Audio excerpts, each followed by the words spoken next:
యెషయా గ్రంథము 36వ అధ్యాయము 13వ వాక్యాన్ని చదువుకున్నాం. గొప్ప శబ్దంతో యోధా భాషతో ఇట్లనెను, మహారాజైన అషూరు రాజు సెలవిచ్చిన మాటలు వినుడి. రాజు సెలవిచ్చిందేమనగా, హిజ్కియా చేత మోసపోకుడి,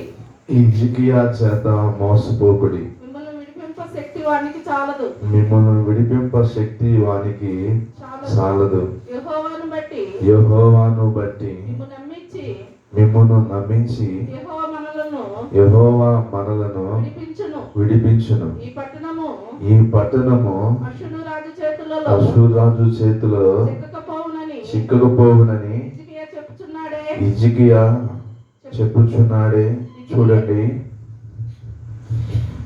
చదవబడిన లేఖన భాగంలో ఉన్న మాటల్ని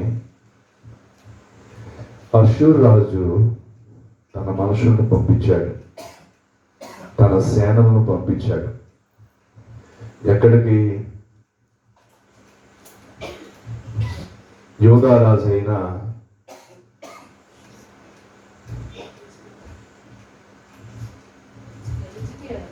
హిజ్కియా యొద్దకును యోధా ప్రజలైనటువంటి వారి యొద్దకు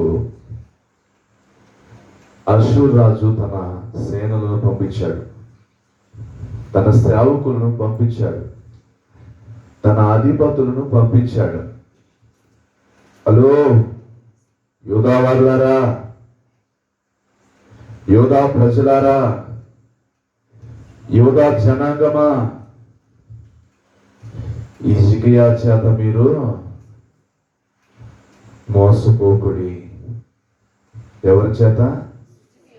మీ రాజున్నాడే, మిమ్మల్ని పరిపాలించే రాజున్నాడే, ఆయన చేత మీరు మోసపోకుడి అని ఎవరికి మాటలు చెప్తున్నాడు? యోధా వారికి, యోధా ప్రజలకు చెప్తున్నాడు. దయచేసి వినండి, మీరు హిజ్కియా చేతిలో మోసపోవద్దు. ఖచ్చితంగా మీ దేశాన్ని మేము ముట్టడి వేస్తాం, మీ దేశం మీదకి మేము యుద్ధానికి వస్తాం. అప్పుడు హిజ్కియా గాని, మీరు నమ్ముకున్న మీ దేవుడు గాని మా చేతుల్లో నుంచి మిమ్మల్ని విడిపించలేడు. విడిపించగలిగిన శక్తి హిజ్కియాకు లేదు. బాగా వినండి,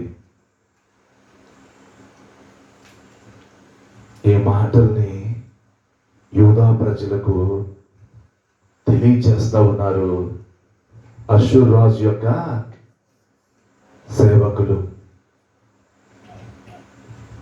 అషూరు రాజు పంపించినటువంటి ఆ సేనాధిపతులు వచ్చి యూదా వారితో చెప్తున్నారు, మహారాజు అయినటువంటి అషూరు రాజు సెలవిచ్చింది ఏమనగా, ఈ హిజ్కియా చేత మీరు మోసపోకుడి.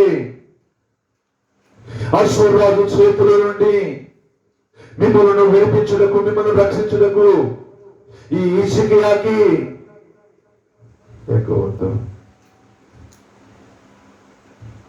శక్తి చాలదు, శక్తి చాలదు.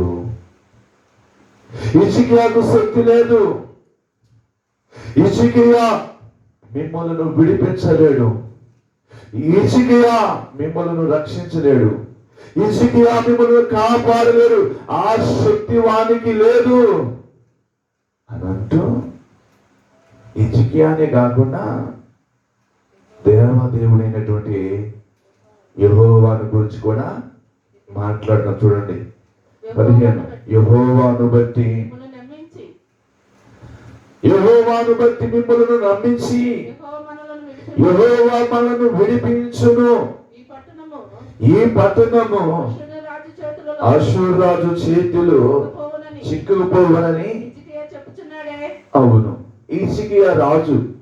ఎవరికి రాజు? యూదా వారికి రాజు. తన ప్రజలకి ఏం చెప్తాడు తెలుసా? యూదా వారులారా, మీరెవరు భయపడవలసిన పని లేదు. అష్షూరు రాజుకు భయపడవలసిన పని లేదు. మన దేవుడు గొప్పవాడు, మన దేవుడు శక్తి సంపన్నుడు. అష్షూరు రాజు చేతుల నుండి మనను, మన పట్టణాన్ని విడిపిస్తాడు, కాపాడుతాడు అని చెప్తున్నాడు. మనం నమ్ముకున్న దేవుడిని, జీవము గల దేవుడిని, మనం ఆరాధించిన ఎవరిని? సజీవుడై ఉన్న, మరణమును గెలిచి తిరిగి లేచిన నజరేయుడైన యేసు క్రీస్తుని మనం ఆరాధించే దేవుడు సజీవుడు, నిన్న నేడు ఏకరీతిగా ఉన్నవాడు కనుక అష్షూరు రాజు చేతికి మనల్ని అప్పగించడు. అష్షూరు రాజు చేతిలోంచి మనల్ని విడిపిస్తాడు, కాపాడుతాడు అని చెప్తున్నాడు. వీళ్ళు ఏమంటున్నారు తెలుసా? ఎవరు?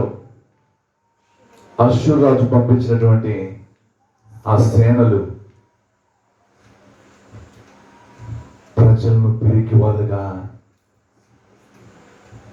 భయాందస్తులుగా, కలవరపాటుకి గురి చేస్తున్నారు. హిజ్కియా విడిపించలేడు. ఏంటి? హిజ్కియా విడిపించలేడు. యెహోవాను బట్టి, యెహోవాను నమ్ముకున్నాం కనుక ఆయన అష్షూరు రాజు చేతుల నుంచి విడిపిస్తాడని చెబుతున్నాడే.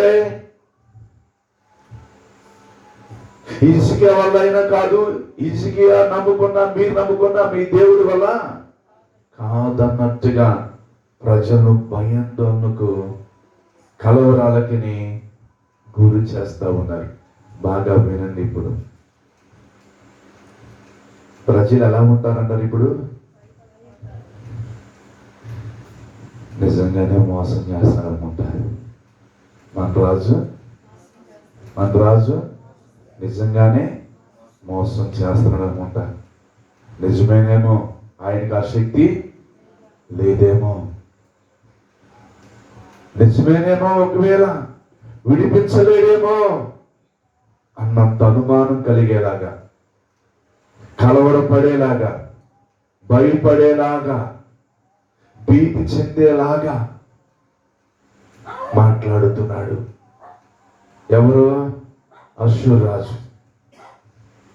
పైపెచ్చి మళ్ళీ అంటాడు, చదువుదాం 16. హిజ్కియా చెప్పిన మాటలను చూడండి. ప్రజలతో చెప్తున్నాడు, హిజ్కియా చెప్పే మాటలు మీరు అంగీకరించవద్దు. హిజ్కియా చెప్పే మాటలు మీరు నమ్మొద్దు. హిజ్కియా ప్రకటించే దేవుణ్ణి మీరు నమ్మొద్దు. హిజ్కియా మాటలను మీరు అంగీకరించవద్దు. హిజ్కియాని మీరు నమ్మొద్దు. హిజ్కియా ప్రకటించే ఆ దేవుణ్ణి మీరు నమ్మొద్దు. ఆ దేవుని మాటలు మీరు అంగీకరించవద్దు. ఆ హిజ్కియా మాటలు మీరు అంగీకరించవద్దు అని అంటూ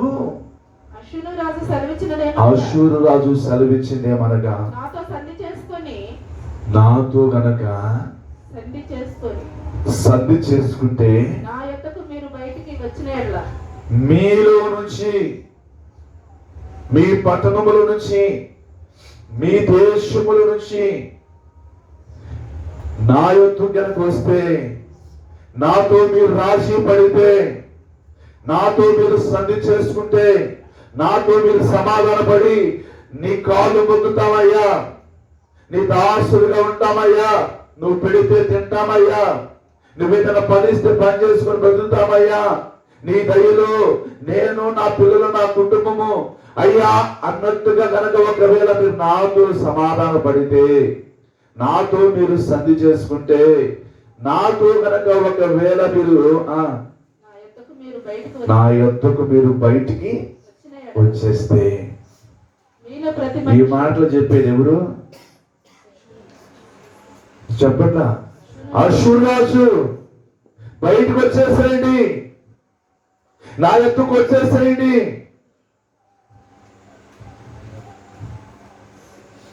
వీళ్ళెవరండి?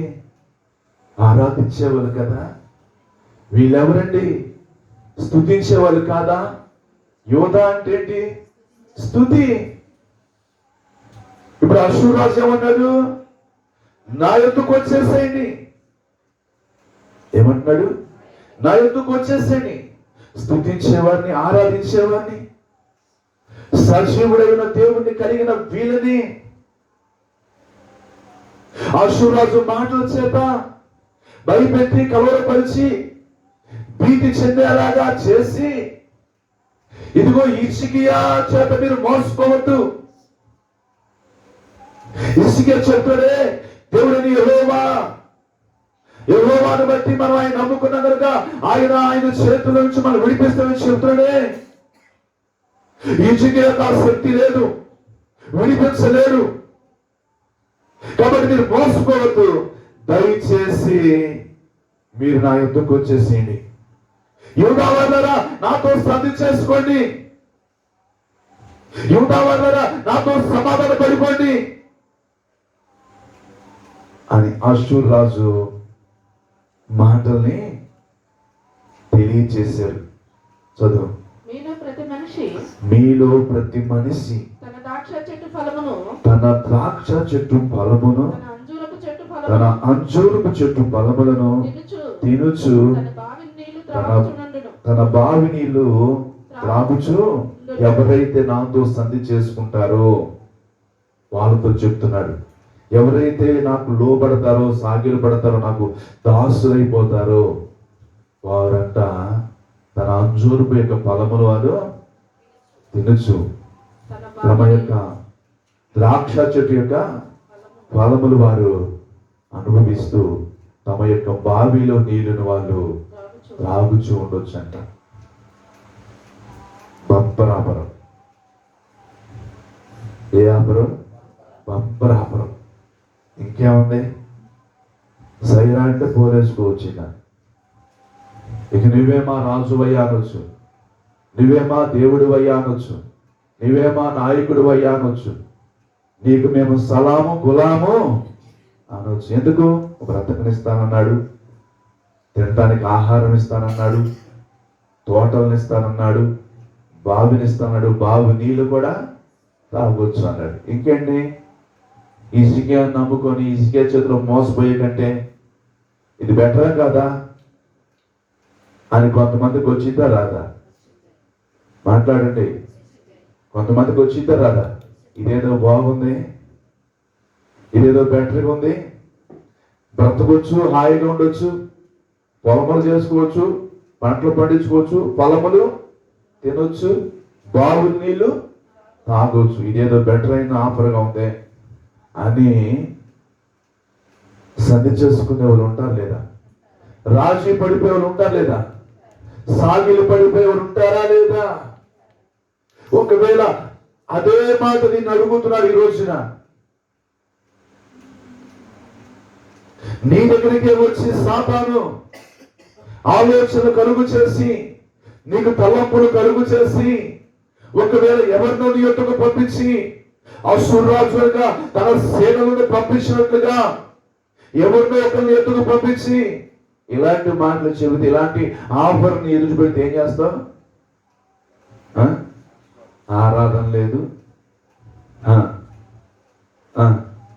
ప్రార్థన లేదు, స్తుతి లేదు, ఏదీ లేదు. మనకు కావలసింది మనకి ఇద్దామన్నాడు, మనకు కావలసిన తోటల ఫలాలు మనకి ఇస్తామన్నాడు, మనకు కావలసిన తప్పికి తీరే బావులు మనకి ఇస్తామన్నాడు. ఇది బెటర్ అయిందిగా ఉందే, ఇది మంచి ఆఫర్గా ఉందే అని చెప్పేసి మనం ఏం చేస్తాం తెలుసా? ఏం చేస్తాం? జీవము గల దేవుణ్ణి విడిచిపెట్టేస్తాం.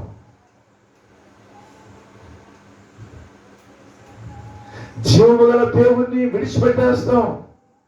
ఇప్పుడు ఇక్కడ ఒక మాట మిమ్మల్ని అడుగుతున్నా, మోసం చేసేది హిజ్కియా రాజా లేకపోతే అష్షూరు రాజా? మాట్లాడండి. యూదా వారిని మోసం చేయడానికి వచ్చి తన సేనలతో మాట్లాడుతున్న మాటలు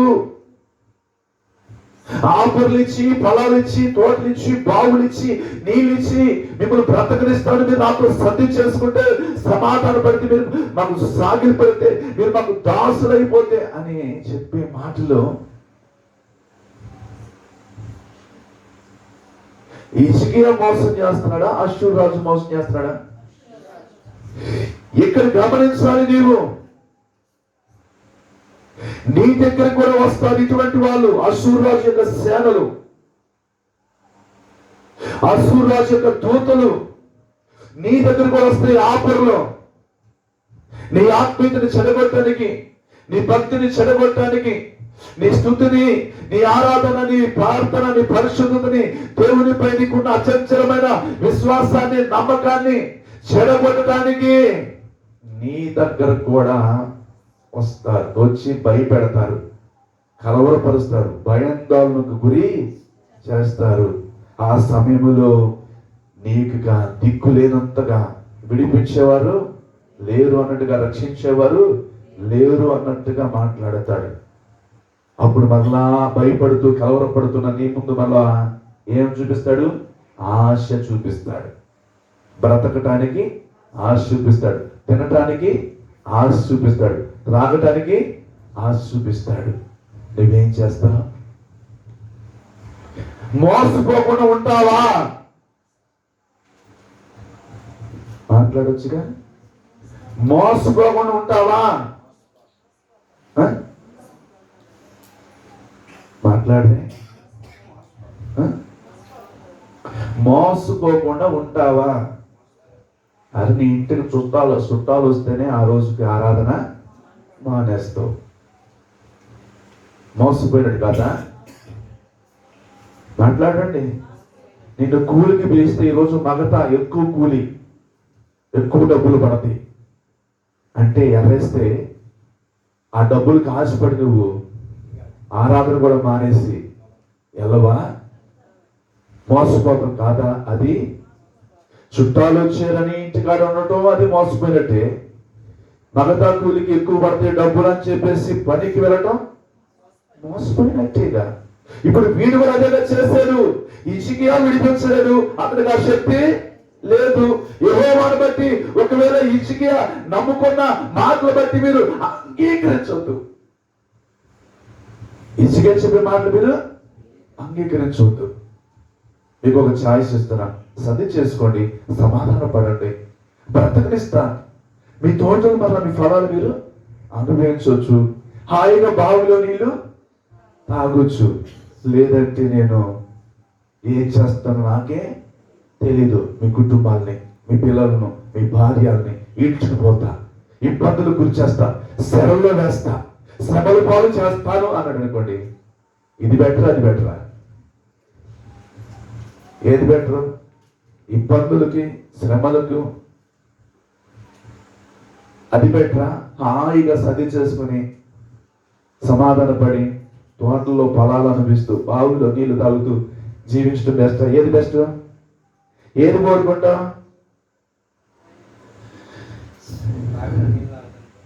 ఏం కోరుకుంటావు?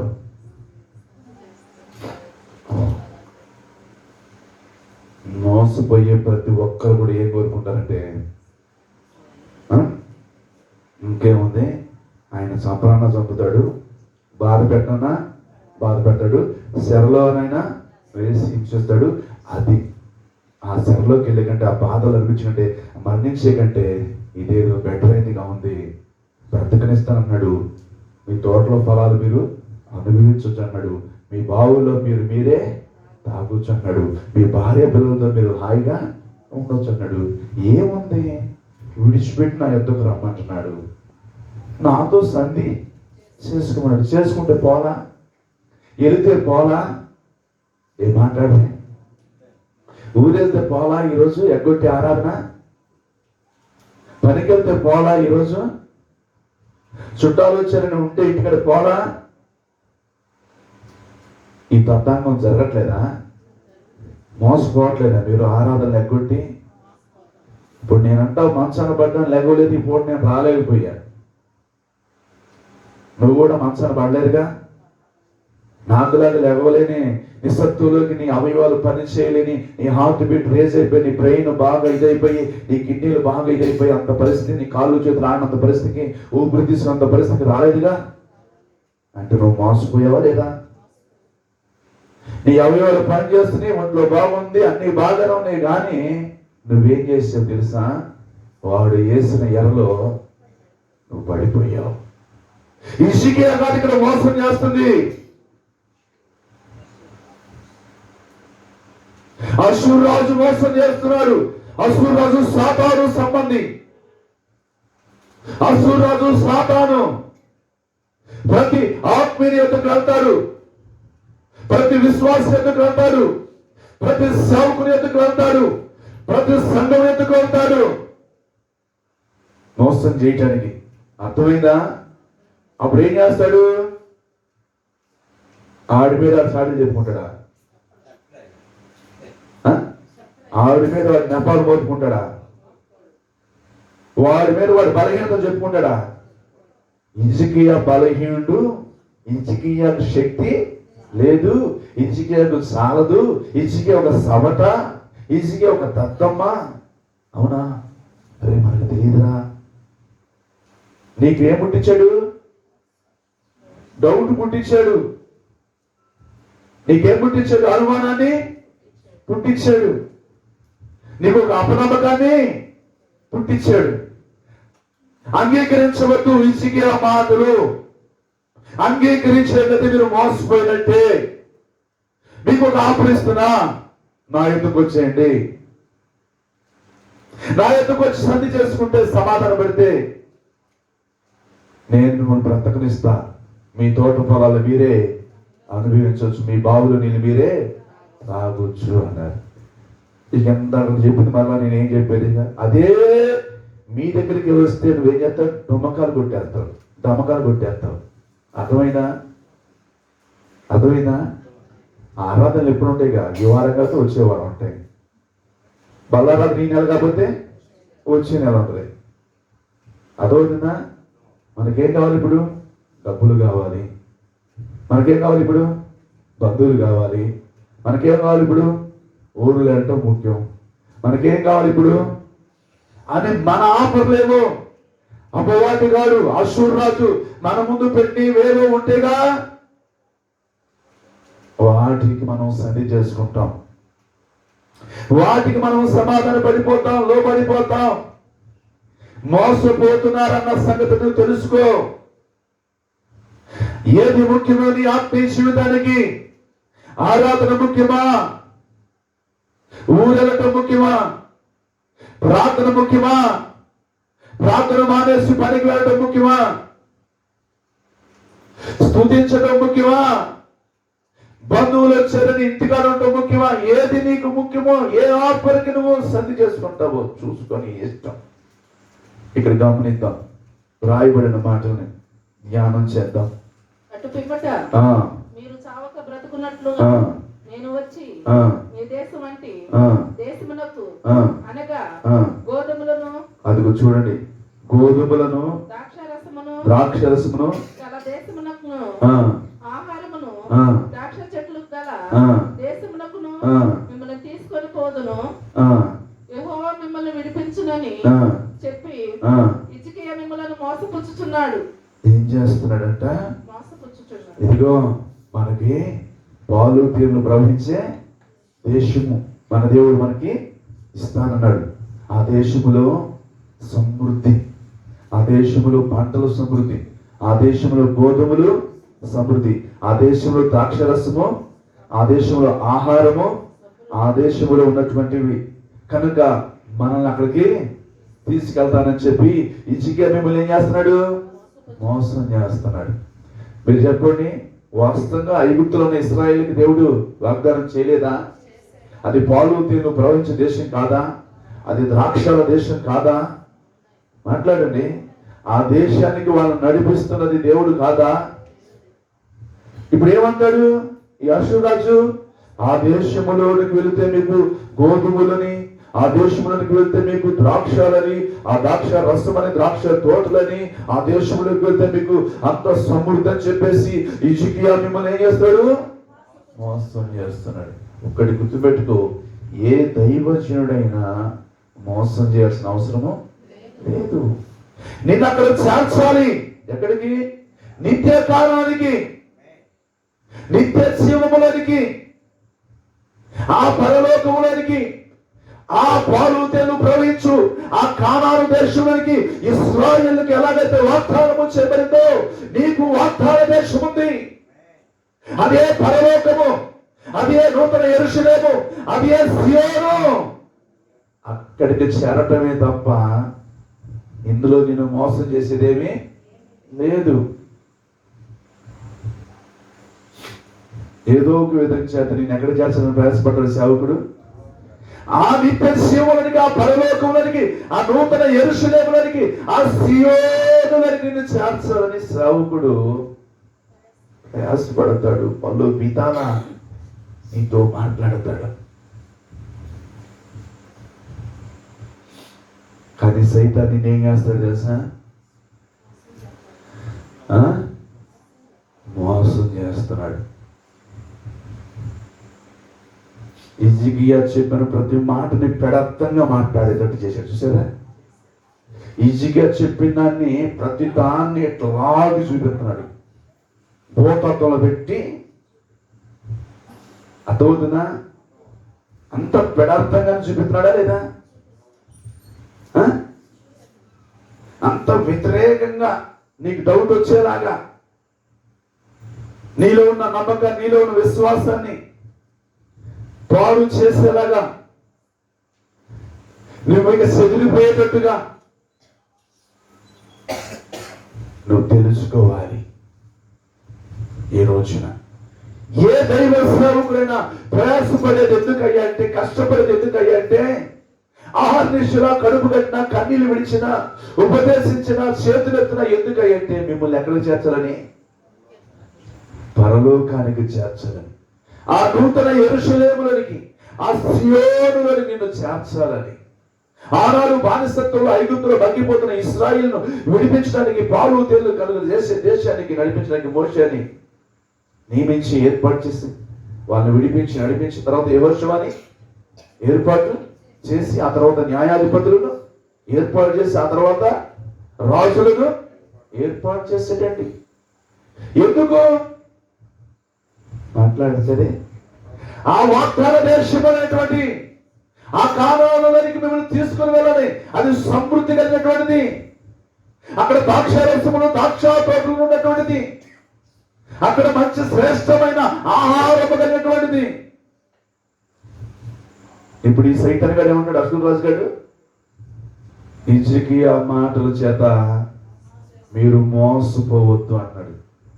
బాగా గుర్తు పెట్టుకోండి, మిమ్మల్ని మోసం చేసేది ఎవరు? హిజ్కియానా లేకపోతే అసూర్ రాజా? అసూర్ రాజా అంటే ఏం చెప్పుకున్నాం? సైతాన్. అసూర్ రాజు సైతాను. ఆ సైతానికి సమూహాలు, సేనలు ఉన్నాయి. ఆ సేనలు మీ ఎద్దుకు పంపిస్తాడు.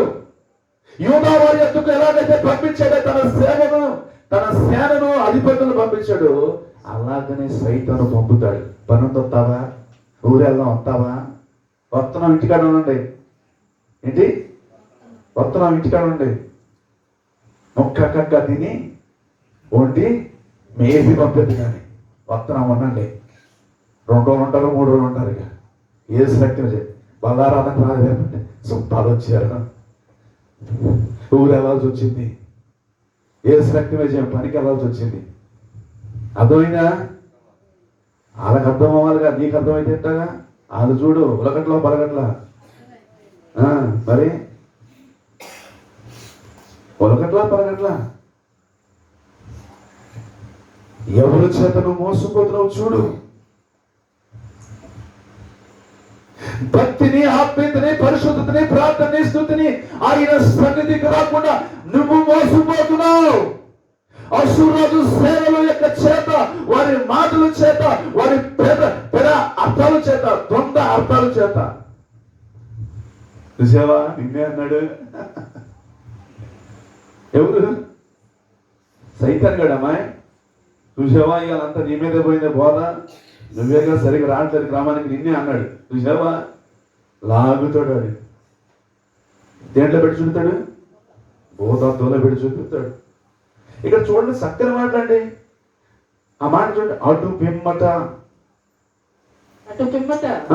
మీరు చావక బ్రతుకున్నట్టుగా నేను వచ్చి మీ దేశం వంటి దేశమునకు అనగా గోధుమలను ద్రాక్షారసమును గల దేశమునకును ఆహారమును ద్రాక్ష చెట్లు గల దేశమునకు మిమ్మల్ని తీసుకొని పోదును, యెహోవా మిమ్మల్ని విడిపించినని చెప్పి హిజ్కియా మిమ్మల్ని మోసపుచ్చుచున్నాడు. చూసారండి, మోసపుచ్చేదేమో ఆడు అన్నారా, మోసపుచ్చేదేవుడు అష్షూరు రాజు. కానీ ఎవరు మోసం చేస్తారని చెప్పాడు, హిజ్కియా మోసం చేస్తున్నాడు చెప్పి. ఎంత దారుణము.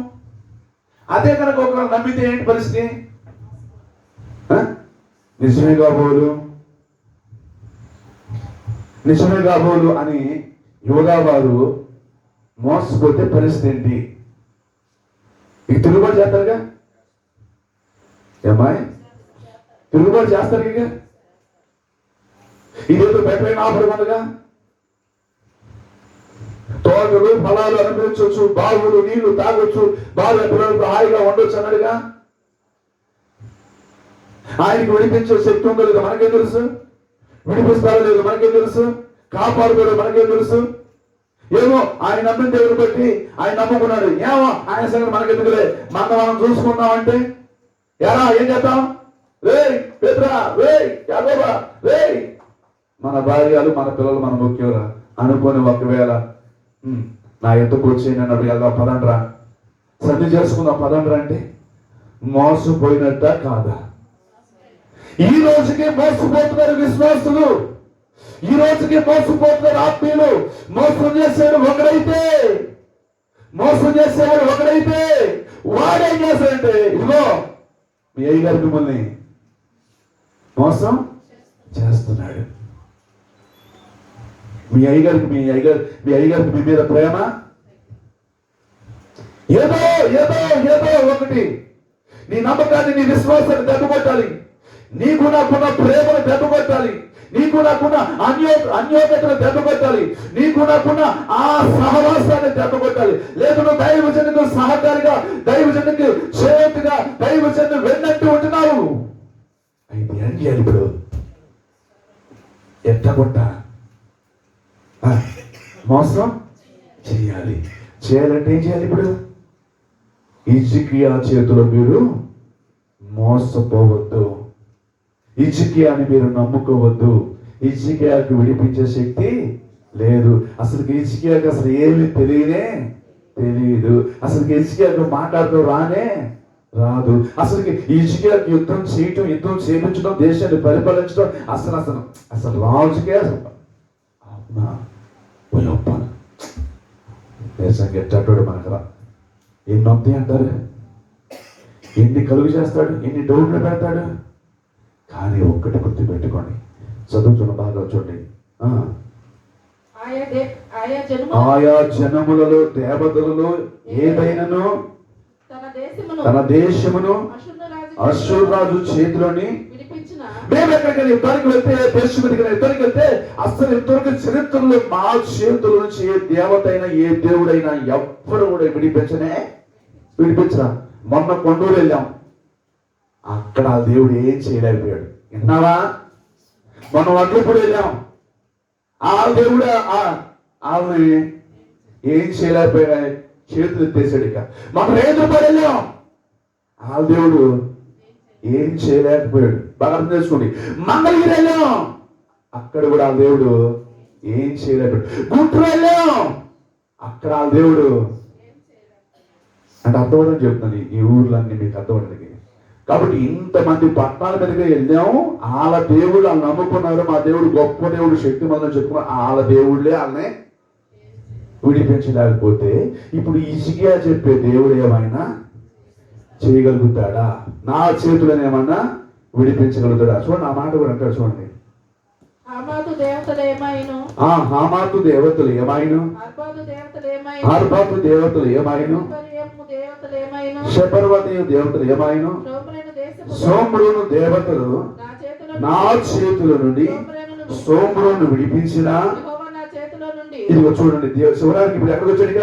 యెహోవా ఇక మన దేవుడి దగ్గరికి వచ్చేసాడు. ఇక మనం ఆరాధించే దేవుడికి, యూదా వారి దేవుడైన యెహోవా ఎదుగు వచ్చాడు. ఇప్పుడు అన్నాడు, యెహోవా నా చేతుల నుండి యెరూషలేమును విడిపించుటకు ఈ దేశములో దేవదూతలలో ఏదైనను తన దేశమును ఆ, విడిపించినది కలదా అని చెప్పాను. చూశారండి. మొదట ఏం చేశాడు? కొండూరు గురించి మాట్లాడాడు, వడ్లపూడి గురించి మాట్లాడాడు, రేదుపల్లి గురించి మాట్లాడాడు, మంగళగిరి గురించి మాట్లాడాడు, గుంటూరు గురించి మాట్లాడి శివరాత్రికి వెళ్ళొచ్చాడు. ఇప్పుడు యెహోవా కూడా ఇక నా చేతుల నుంచి మిమ్ములను ఇక యెరూషలేముని ఇక విడిపించలేడు. ఈ దేశములో అటువంటి దేవతలు ఎవరైనా ఉన్నారా? ఎవ్వరు లేరు. ప్రజలు భయంకరంగా రచిస్తున్నాడు, కలవరపడేలాగా, భయపడేలాగా. ఇక మన దేవుడు ఏమీ చెయ్యలేడు, విడిపించలేడు. ఇక హిజ్కియా వల్ల కూడా కాదు అన్నట్టుగా మాట్లాడుతున్నాడు. అయితే అతనికి ప్రత్యుత్తరం ఇవ్వవద్దని రాజు సెలవిచ్చిన ఉండుట చేత వారెంత మాత్రమును ప్రత్యుత్తరం ఇయ్యక ఊరుకొని.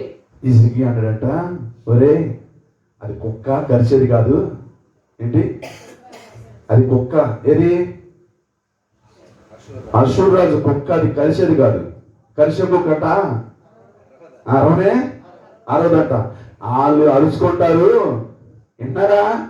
వాళ్ళు ఏదో చెప్పుకొని రా, మీరు మాత్రము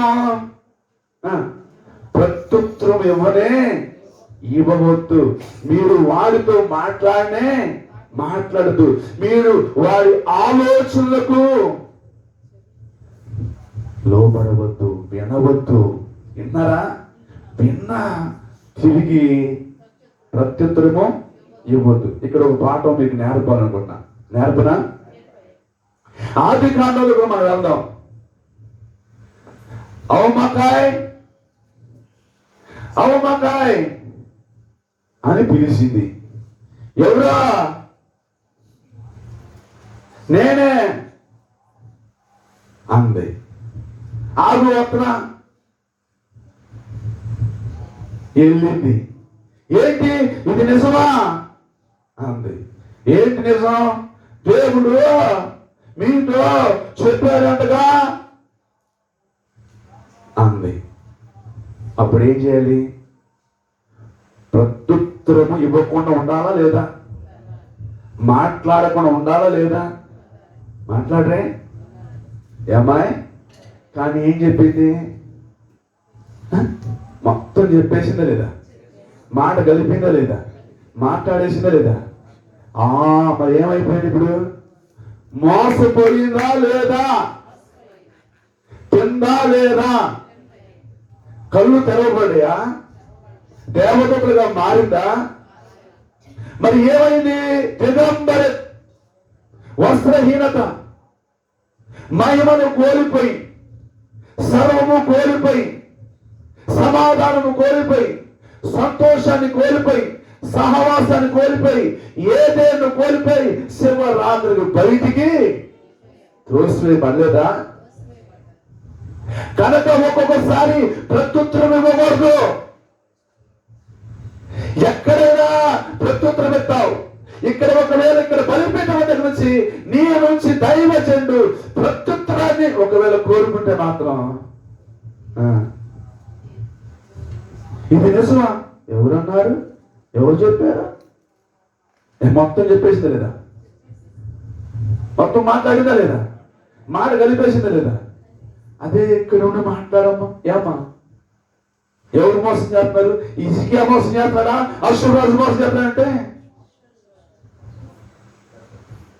చెప్పినాడు. నువ్వే చెప్పు. ఎవరు మోసం చేస్తున్నారు? నువ్వే చెప్పు.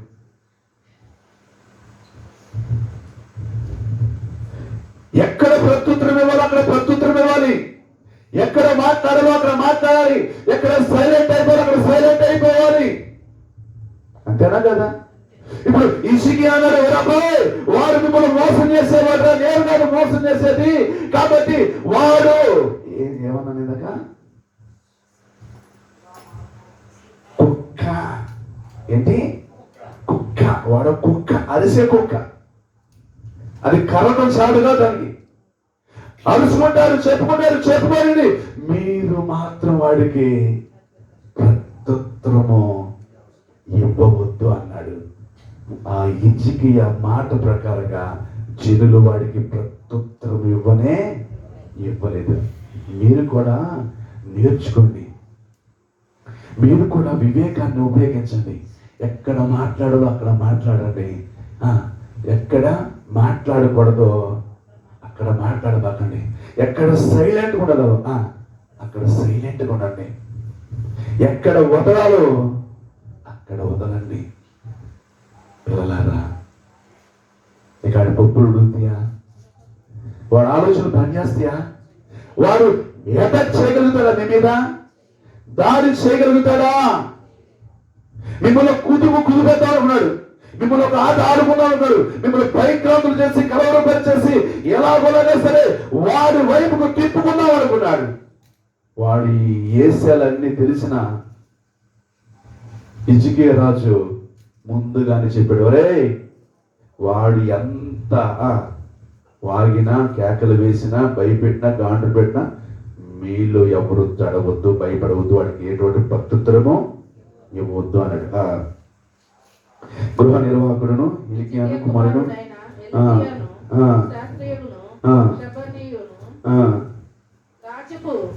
దస్తావేజుల మీదనున్న అసాఫు కుమారుడగు యోహోవాహును బట్టలు చుట్టుకొని హిజ్కియా వద్దకు వచ్చి రబ్షాకే పలికిన మాటలన్నీ తెలియజెప్పిరి. చాలండి, ఇప్పుడు 37 వచ్చి చదువుకుందాం.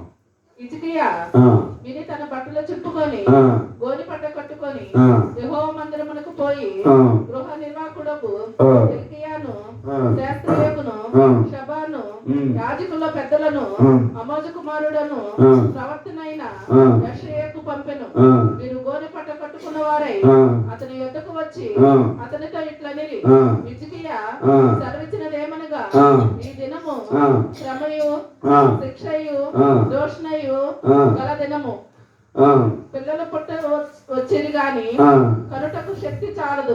జీవం గల దేవుని దూషించుటకై అషూరు రాజైన తన యాజకుని చేత తన యజమానుని చేత పంపబడిన రబ్షాకే మాటలు నీ దేవుడైన యెహోవా ఒకవేళ ఆలకించి నీ దేవుడైన యెహోవాకు నిలబడి ఉన్న ఆ మాటలను బట్టి ఆయన అషూరు రాజును గద్దించునేమో. కాబట్టి నిలిచిన శేషము కొరకు నీవు హెచ్చుగా ప్రార్థన చేయుము. రాజైన హిజ్కియా సేవకులు యెషయా యొద్దకు రాగా యెషయా వారితో ఇట్లనెను, మీరు యజమానునికి ఈ మాట తెలియజేయండి, యెహోవా సెలవిచ్చినదేమనగా, అషూరు రాజు సేవకులు నన్ను దూషింపగా నీవు విని మాటలకు భయపడవద్దు. అతనిలో ఒక ఆత్మను నేను పుట్టిత్తును, వద్దటి విని తన దేశమునకు వెళ్ళిపోవును. అతని దేశమందు ఖడ్గము చేత అతని కోల చేయుదును. చాలండి, ఇక్కడ హిజ్కియా ఏం చేసిందంటే గోనె పట్టు కట్టుకొని ఉపవాసం ఉండి దేవుని మందిరానికి వెళ్ళి, అమ్మా వినండి, ఏం చేశాడు? అది శ్రమగల దినమని, అది దుఃఖ దినమని గ్రహించి ఇటువంటి సమయములో హిజ్కియా దేవుని మందిరానికి వెళ్ళి గోనె పట్టు కట్టుకొని ఉపవాసం ఉండి ప్రార్థన చేస్తూ, హలో ఇట్లండి, మీరు ప్రవక్త అయినటువంటి యెషయా గారు ఉన్నారు కదా, ఆయన దగ్గరికి వెళ్ళి చెప్పండి, పిల్లలు పుట్టవచ్చారు కానీ కనుటకు శక్తి లేకపోయినా చెప్పండి. ఏంటి నెలలు నిండిని రేపో మాపో కంటది, కానీ ఏం లేదంట, కనడానికి శక్తి లేదు. గర్భం దాల్చింది, నెలలు నిండినయా? నిండిని. కానీ ఏం లేదు, బిడ్డలు కనడానికి శక్తి లేదు. కాబట్టి వెళ్ళి యెషయా ప్రవక్తకు ఈ మాటలు తెలియచేయండి అని చెప్పి పంపించాడు. వీళ్ళు వెళ్ళారు. అయ్యా, మా యజమాని గారు మీ వద్దకు పంపించారు. అశ్షూరు రాజు వచ్చి ఇట్లా మాట్లాడుతున్నారు, దేవుణ్ణి, మిమ్మలను, రాజుని. అయ్యా, మరి మీరేం చెప్తారు అంటే చెప్తున్నాడు యెషయా 6వ వచనంలో కింద భాగంలో, నీవు వినిన మాటలకు భయపడవద్దు. హల్లెలూయా. యెషయా ప్రవక్త చెబుతున్నాడు, ఆ అశ్షూరు రాజు మాటలకు భయపడవద్దు. సాతాను యొక్క ఆయుధం ఏంటంటే భయపెట్టడమే. ఏంటి సాతాను యొక్క ఆయుధం ఏంటి? భయపెట్టడమే. మంచంలో పడుకున్నాను కదా, 11:30 కానించి 4:30 వరకు లేవలేదుగా. పడుకున్నా కానించి ఏమంటుంది తెలుసా? ప్యాడ్బానం పైనే పోతుంది, శ్వాస ఊపిరందట్లా, కాళ్ళు చేతులు చచ్చుబడిపోయినాయి, లేవట్లా, బాడీ సాగించట్లా. అయిపోయింది నీ పని అయిపోయింది. నువ్వు లేగవలేవు. ఇంకేమొస్తుంది ఇప్పుడు?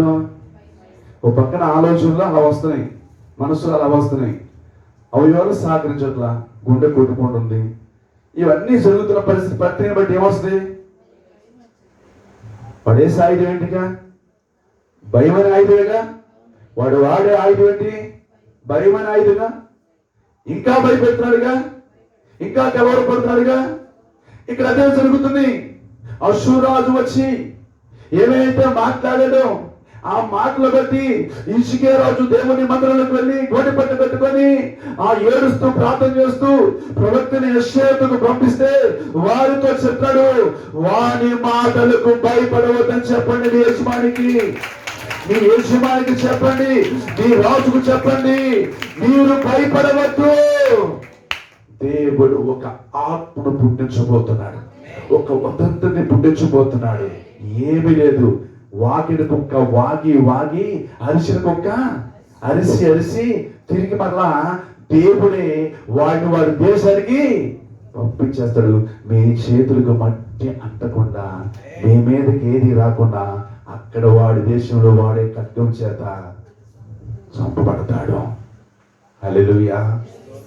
ఇప్పుడు కింద భాగానికి వెళ్దాం. ఇప్పుడు దయచేసి అశ్షూరు రాజు లాకీషు పట్టణమును విడిచి వెళ్ళి లెబాను మీద యుద్ధము చేయుచుండగా రబ్షకే పోయి అతన్ని కలుసుకొని అంతటా కుషును రాజైన తిర్హాక తన మీద యుద్ధము చేయుటకు వచ్చినని అశ్షూరు రాజునకు వినబడినప్పుడు అతడు హిజ్కియా యొద్దకు దూతలను పంపి ఇలాగ ఆజ్ఞ ఇచ్చెను, యోధా రాజుకు హిజ్కియాతో ఇలాగ చెప్పండి, యెరూషలేము అశ్షూరు రాజు చేతికి అప్పగింపబడినదని చెప్పి నీవు నమ్ముకొని ఉన్న నీ దేవుని చేత మోసపోకుము. చాలు, తర్వాత చదువుకున్న అవసరం అయితే. ఇప్పుడు మనలో ఎవరి దగ్గరికి వచ్చాడు? మాట్లాడాలి. ఇప్పుడు మళ్ళీ ఎవరి దగ్గరికి వచ్చాడు? ఇందాక పాఠంలో అన్నట్టుగా మీరు ప్రత్యుత్తరం ఇవ్వాల్సిన చోట ఇవ్వాలా లేదా? సైలెంట్ అయిన చోట సైలెంట్ అవ్వాలి. ఇప్పుడు నేను అడుగుతున్నాగా, ఇందాకేమో యూదా ప్రజల యొద్దకు వెళ్ళాడు, విన్నారా? వాళ్ళేదో మోసం చేయాలనుకున్నాడు, వాళ్ళేదో భయభ్రాంతుల్ని, వాళ్ళేదో కలవరపాటి గురి చేయాలన్నాడు, వాళ్ళకేదో బంపర్ ఆఫర్లు ఇవ్వాలనుకున్నాడు, వాళ్ళేదో ఆయన తట్టు తిప్పుకోవాలనుకున్నాడు. అవునా? ఇప్పుడు వాళ్ళని కదిలించాలి, వాళ్ళు బెదిరించాలి, వాళ్ళని ఏదో విధంగా మొత్తానికి ఆయన వశం చేసుకోవాలన్నాడు. చేసుకోలేకపోయిగా ఇప్పుడు ఏం చేశాడు తెలుసా? హిజ్కియా రాజు చేతకు వచ్చాడు. ఇప్పుడు హిజ్కియా రాజు చేతకు వచ్చి హిజ్కియా రాజుతో చెప్తున్నాడు, ఏమని? హిజ్కియా రాజు, ఓ యోధా రాజు, నీవు నమ్ముకున్న నీ దేవుని చేతులను మోసపోతాడేమో. ఓ అబ్బో, వింటున్నారా? ఇప్పుడు ఎక్కడికి వచ్చాడు? ఇప్పుడు అశ్షూరు దగ్గరికి వచ్చాడు. అర్థమవుతుందా? ఒక్కోసారి సాతానుడు కొడితే పిల్లలను కొట్టాలని చూస్తాడు, కొడితే తండ్రిని కొట్టాలని చూస్తాడు. అర్థమవుతుందా? ఒక్కోసారి కొడితే సాతానుడు సంఘాన్ని కొట్టాలని చూస్తాడు, ఒక్కోసారి సేవకుడి మీదకి వస్తాడు. అర్థమవుతుందమ్మా? సంఘాన్నన్నా చల్ల చెదురు చేయాలని చూస్తాడు, లేదంటే సేవకునైనా చేయాలని చూస్తాడు.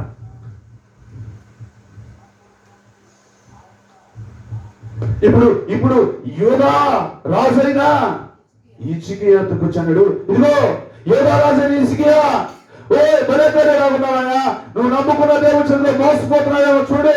నీ దేవుడు ఒకవేళ అర్ధాంతరంగా మధ్యాంతరంగా నిన్ను విడిచిపెడతాడేమో. నేను నీ మీదకి వస్తే, నీ దేశం మీదకి వస్తే, నీ పట్టణం మీదకి వస్తే, నీ ప్రజల మీదకి వస్తే నిశ్చయముగా నీ దేవుడు నిన్నే మోసము. ఇప్పుడు హిజ్కియాకి ఏమనిపించింది?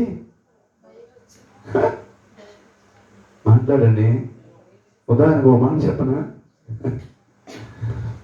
నువ్వు ఒక్క అడుగు ముందుకు వెళ్ళగలిగితే నేను ఆశ్చర్య కార్యం చేస్తా అన్నాడు మన పరిశుద్ధాత్మ ప్రసన్నత వేడుకలకి. అర్థమవుతుందా? మన దగ్గర రూపాయి లేదు, ఒక్క అడుగు ముందుకు వేయాలంటున్నారు.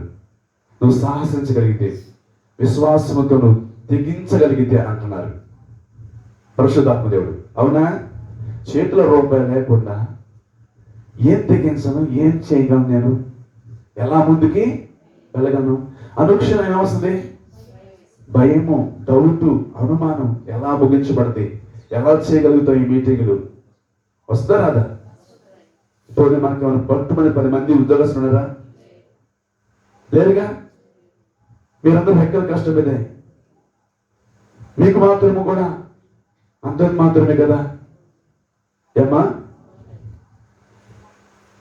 దైనందిన మీ జీవితంలో కూడా కష్టంతోనే బ్రతుకుతున్నారు మీరు. సంఘంలో 10 మంది లేరు ఉద్యోగస్తులు. 10 చేతులు కలిపితే ఏముందలే అంటానికి. భారభరితమైనటువంటి ఆ కూడికలు అనుక్షణం వస్తాడా రాడా? మాట్లాడట్లా. సేవకుడి దగ్గరికి అనుక్షణం వస్తాడు రాడా? పోటుకు వస్తాడు రాడా? వచ్చి అలజడి సృష్టిస్తాడు లేదా? ఆందోళన సృష్టిస్తాడు లేదా? ఒక చోరీగలాగా బోధిస్తా లేదా? డేట్లు పెట్టేసుకున్నావు, డేట్లు ఇచ్చేసుకున్నావు, ఒప్పేసుకున్నావు, తీసుకొచ్చేసుకున్నావు. ఇక ఇంకేముంది? అందరినీ మాట్లాడేసుకున్నావు. ఇంకేముంది? ఏముండవు. మాట్లాడండి. నీ దేవుడి చేతిలో ఒకవేళ మోసపోతావేమో, నీ చేతికి డబ్బులు రావేమో, ఒకవేళ నువ్వు ప్రయాసపడినా కష్టపడినా సక్సెస్ కాలేవేమో, విజయవంతంగా ఆ మీటింగ్లు జరగవేమో, పర్మిషన్ రాదేమో కోవిడ్ నిబంధనలు బట్టి. విన్నారా? ఎన్ని విధాలుగా అపనమ్మకాన్ని కలుగు చేశాడంటే, ఎన్ని విధాలుగా కలవడానికి, భయానికి, ఆందోళన కలుగు చేశాడంటే, శివరాకరికి అంతిమ విజయాన్ని దేవుడు మనకు కట్టుబెట్టాడు. శిలువ జయోత్సవంతో మనల్ని ఊరేగించాడు. ఆ మీటింగ్ లో ఒక మలుపు మనకి, మన పరిచయకి ఒక టర్న్ అదే. అన్ని సంవత్సరాలు పెట్టిన మీటింగ్లు వేరు, మొన్న పెట్టిన మీటింగ్లు వేరు. మన పరిచయకి టర్నింగ్ పాయింట్ అదే. ప్రవచన వాక్యనుడు కోల్పోయిన దానికంటే 200 పంటను కోస్తారు మీరు అన్నాడు, సమకూరుస్తానన్నాడు. మన పరిచయకి మనకి టర్నింగ్ పాయింట్ ఆ మీటింగ్లే. కానీ అవి జరగకూడదని ఒళ్ళు చాంద్రించేలాగా, జ్వరం వచ్చేలాగా, కలవలు పడేలాగా అనుక్షణం వచ్చి మాట్లాడాడు. ఆయన విశ్వాసపు అడుగు, విశ్వాసపు మాట, విశ్వాసముతో ముందుకి వెళ్ళటానికి దేవుడు కృప చూపాడు. ఇప్పుడు ఇక్కడ ఏదే జరుగుతుంది. అరే పిల్లల దగ్గరికి వెళ్ళాం, పిల్లల్ని ఒడుతూపులు పెంగిన వాళ్ళ ఒడుతూపులకి ఏమి ఊగలేదు. ప్రత్యుత్తరం ఇచ్చారా? ఇవ్వనా? కదిలేరా? పోని ఆపదకి ఏమన్నా పరిగెత్తారా? భయపడ్డారా? కనుక వాళ్ళు అలా ఉన్నారు కనుక ఇప్పుడు అసలు దగ్గరికి వెళ్దాం. వీడు ఏదో గోనె పట్టు కట్టుకున్నాడు, బూడిదలో కూర్చున్నాడు, ఉపవాసం ఏదో చేస్తున్నాడు. వెళ్దాం ఈ టైంలో అని చెప్పేసి వచ్చాడు. వచ్చి ఇప్పుడు ఏమన్నా చూడండి, నువ్వు నమ్ముకొని ఉన్నా నీ దేవుని చేత మోసపోకుము. హిజ్కియా, నువ్వు నమ్ముకున్న నీ దేవుని చేత మోసపోతావేమో, నీ దేవుడిని మోసం చేస్తాడేమో. హిజ్కియా ఆ మాట్లాడంటే ఎట్లుండేది అమ్మాయి?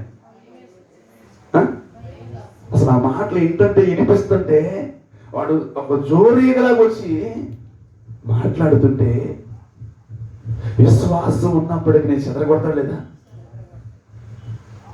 నువ్వు నమ్మకాన్ని ఉంచినప్పటికీ నీ నమ్మకాన్ని చెడగొడతాడా లేదా? హిజ్కియా, నువ్వు నమ్ముకున్న దేవుడు నిన్ను మోసం చేస్తాడయ్యా. శివరాత్రికి నేను నా తండ్రితో, నేను నా సైన్యంతో వచ్చే తలకే, నీ మీదకి వచ్చి పడే తలకే ఖచ్చితంగా నేను విడిచిపెట్టి వెళ్ళిపోతాడయ్యా. నీకన్నా ముందు ఆయన పారిపోతాడయ్యా.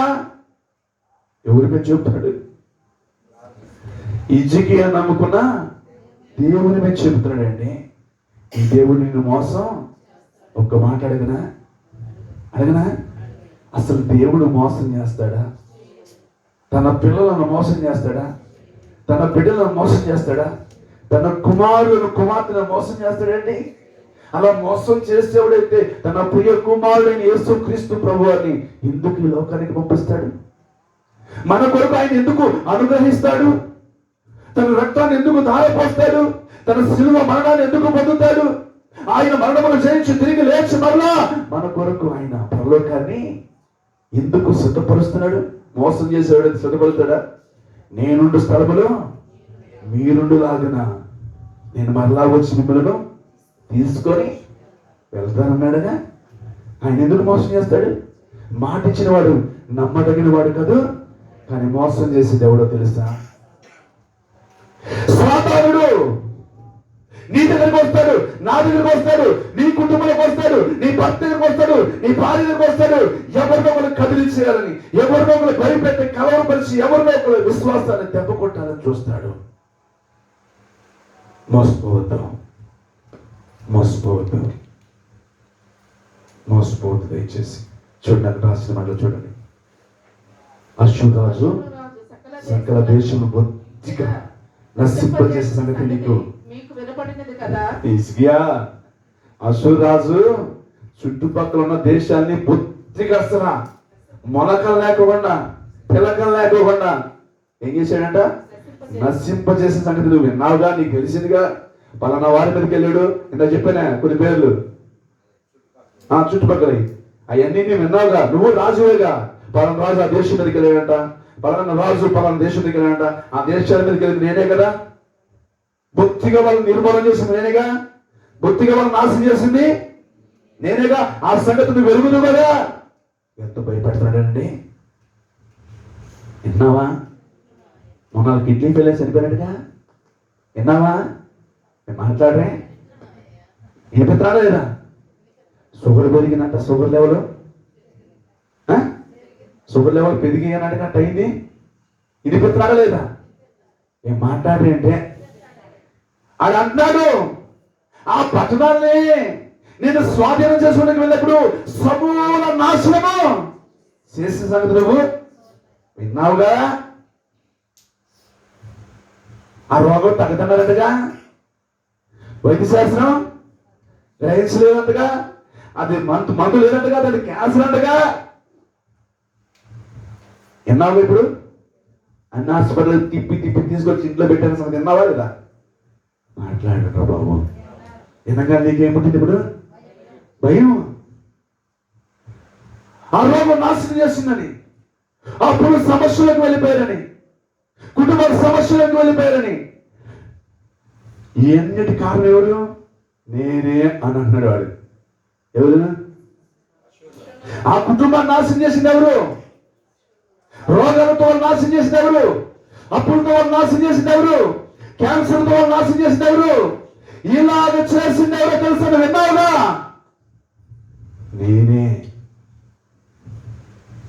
నేనే సమూల నాశనం చేసింది. నీకు వినబడినది కదా. మొన్న కరోనా వచ్చి వాళ్ళందరూ హాస్పిటల్కి క్వారంటైన్లోకి వినపడిందా? అమ్మో ఇక్కడ దాకా వచ్చిందా? వాళ్ళ ఇంట్లో ఎదికెళ్ళారట. వినపడిందా? వినపడగానే భయపడ్డావా? భయపడితే నీ ముఖానికి మాస్క్ ఏది మరి? భయపడితే నీ ముఖానికి మాస్క్ ఏది? కరోనా పోయింది, తర్వాత ఏమొచ్చింది? ఆంధ్రప్రదేశ్ డెల్టా పోయింది, ఇప్పుడు ఏమవుతుంది?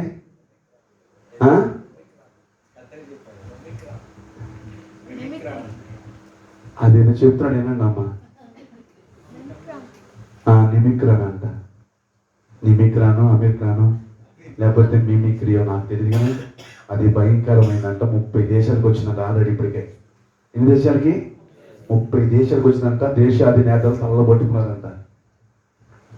ఏం చేయాలో అర్థం కాని పరిస్థితి. మరి మీరైనా ఇప్పుడు అర్థం చేసుకోండి. విన్నారుగా ఇప్పుడు? అది వచ్చేది సమూల నాశనము చేయటానికి వస్తుందంట.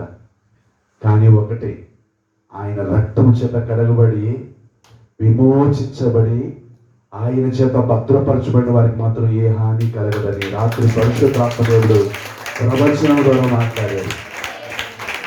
ఆయన పిల్లలు మాత్రము ఆయన రక్తం చేత మాత్రం ముద్రించబడి కడగబడి రక్షించబడిన వారు మాత్రం భద్రం చేసుకుంటారన్నాడు. ప్రపంచ భవిష్యత్తు సరిలేదు, నాశనం రాబోతుంది. అయితే ఓ పక్కన అలా జరుగుతుంటే ఓ పక్కన సేవకులు రేపి ఒక ఉద్యమాన్ని, ఒక ఉప్పెనను ఉవ్వెత్తున ఎగసిపడి ప్రపంచం అంత స్వార్థ ప్రకటించబడేలా చేయబోతున్నారంట. అందుకే నా సేవకులు నేను రేపుతున్నాను. నా సేవకులు నేను ప్రపంచ సువార్థీకరణ కొరకై, ప్రపంచ సువార్థీకరణ ఉద్యమం కొరకై పట్టణాల్లో, పల్లెల్లో, గ్రామాల్లో నేను రేపుతున్నాను, వాడుకుంటున్నాను అంటున్నారు. ఓ పక్కనేమో భయంకరమైన వార్తలు, భయంకరమైన ఉపద్రవాల నాశనాలు, ఓ పక్కన భయంకరమైన పరిస్థితులు. అయితే అదే పరిస్థితిలో సంఘాన్ని పరిశుద్ధపరుస్తున్నాడు, తన భార్యని సిద్ధపరుస్తూ ఉన్నాడు, తన యొక్క వధువుని, పెండ్లి కుమార్తెని సిద్ధపరుస్తూ ఉన్నాడంట. హల్లెలూయా, హల్లెలూయా, హల్లెలూయా. దేవుని వాక్యాన్ని మనం చూద్దాం. చూడండి, కొరింథీయులకు రాసిన లేఖ, 2వ పత్రిక, మొదటి పత్రిక,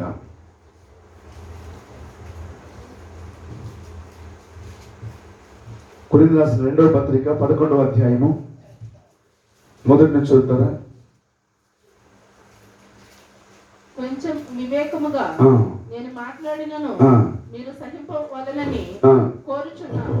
నన్ను గూర్చి మీరు ఎలాగైనను దైవజనుడు పౌలు గారు కొంచెం వివేకంగా నేను మీతో మాట్లాడుతున్నాను.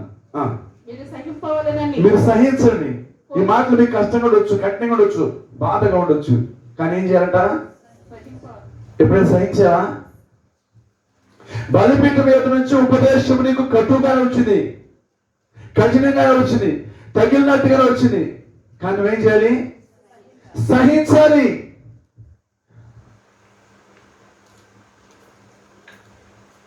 గద్దించి, హెచ్చించి, ముందు చెప్పి కఠినంగా మాట్లాడతాడు, కానీ నువ్వేం చేయాలి? సహించాలంట. ఈ మందిరమేనా? ఈ మందిరాలు లేవు అనుకోకూడదు. నువ్వే నా సేవకుడు, నువ్వు కాబట్టి నాకు చేసేవాడు లేదా అనుకోకూడదు. సహించాలి. కొంచెం వివేచనతో మాట్లాడతాడు, వివేకము కలిగి మాట్లాడతాడు దైవజనుడు. ఎవరితో? సంఘముతో. ఎవరితో? విశ్వాసులతో. ఎవరితో? ఆత్మీయులతో. ఎందుకు మాట్లాడుతున్నాడు? ఆ మాటలున్న ఆంతర్యం ఏమిటని సహించాలి. నువ్వు ఓర్చు కావాలి, సహనము కావాలి, ఓర్పు కావాలి, సహించే గుణముని కావాలి. నన్ను గూర్చి మీరు ఎలాగైనను సహించుడి.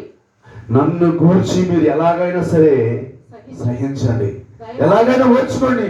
నన్ను గురించి ఎలాగైనా మీరు సహించండి. దైవాశక్తితో నేను మాట్లాడే ప్రతి మాట దైవాశక్తితో మాట్లాడుతున్నాను అన్నాడు. దైవాశక్తితో ప్రకటిస్తున్నాను, దైవాశక్తితో మీకు బోధిస్తున్నాను, దైవావేశముతో మీకు ఈ మాటలని, ఈ ఉపదేశాన్ని మీ యొక్కకు తీసుకొస్తున్నారన్నాడు పౌలు గారు. ఏ ఆవేశంతో? దైవావేశముతో, దైవాశక్తితో మీ యొక్కకు ఈ ఉపదేశాన్ని తీసుకొస్తున్నాను, ఈ మాటలు తీసుకొస్తున్నాను. ఏంటి ఆ మాటలు? మీ ఎడల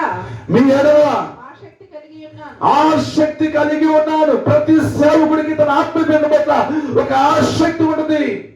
నా కుమారుడు, నా కుమార్తె ఇదిగో పరిపూర్ణతలకు రావాలి, సంపూర్ణతలకు రావాలి, అదిగో వధువుగా సిద్ధపడాలి, అదిగో ఆయన భార్యగా సిద్ధపడాలి, అదిగో అని చెప్పి నీలో ఉన్న మరొక మత్స మలిన కలంకము లేకుండా నిన్ను ఒక పరిపూర్ణమైన సౌందర్యమైనటువంటి, నిన్ను ఒక ఆత్మ సంబంధమైనటువంటి ఒక వధువుగా వచ్చే వరకు ఎందుకనగా పవిత్రురాలైన కన్యకనుగా ఎంత పవిత్రురాలైన కన్యకు ఏముండకూడదు? అపవిత్రత,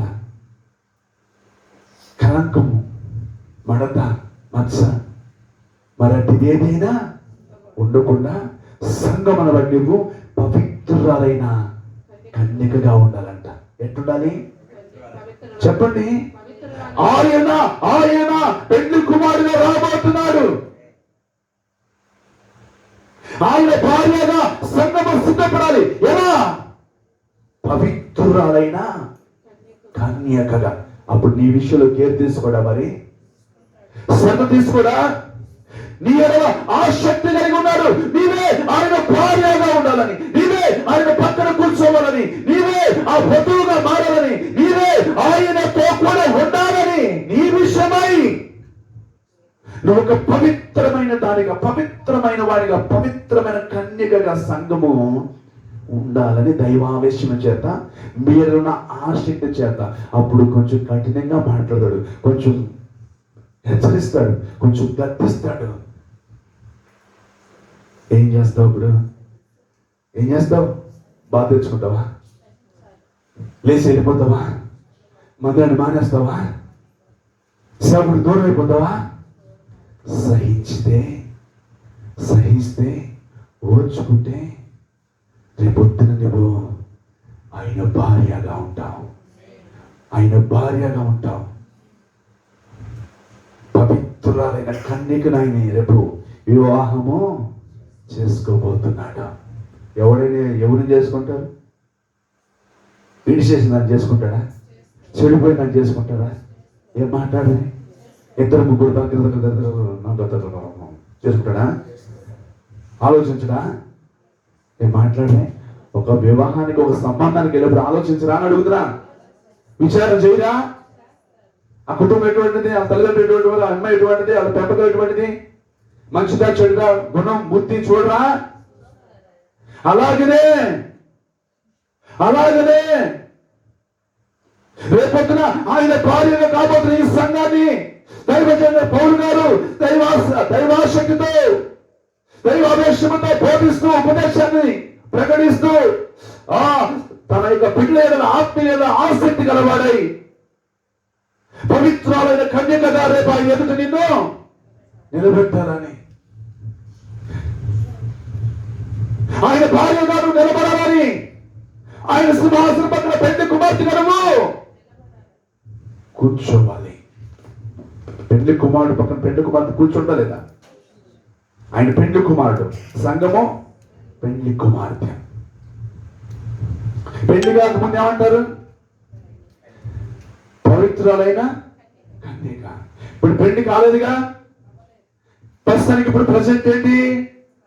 నీవు పవిత్రులైన కన్యకగా మార్చబడాలి. నీ ఇష్టం వచ్చిన అంతసేపు ఎనలేదా మీ అమ్మ? నిన్ను వయసు వచ్చిన పిల్లవమ్మాయి ఎనలేదా? ఏం చేసుకోండి? పై ఒకసారి లేడిపోతే ఊరుకోను. కాలేజీకి వెళ్ళి సరాసరి వీటికి రావాలంటదా లేదా? ఎందుకు ఒడగాల్సి వేరేతారా? వాళ్ళింటికి ఆల్గొంటకి వెళ్ళి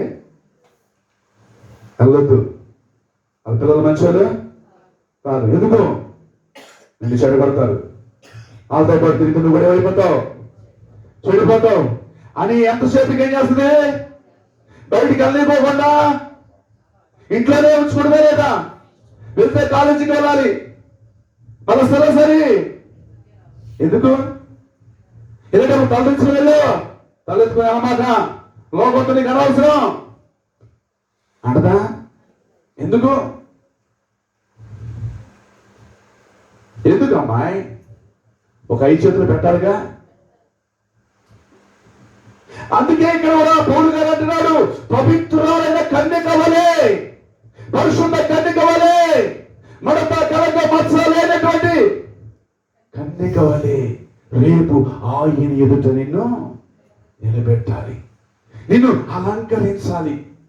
పరిశుద్ధ సంఘంగా, పవిత్రమైన కన్యకగా, ఒక నూతన వధువుగా రేపటి భార్యగా నిన్ను సిద్ధపరచాలి.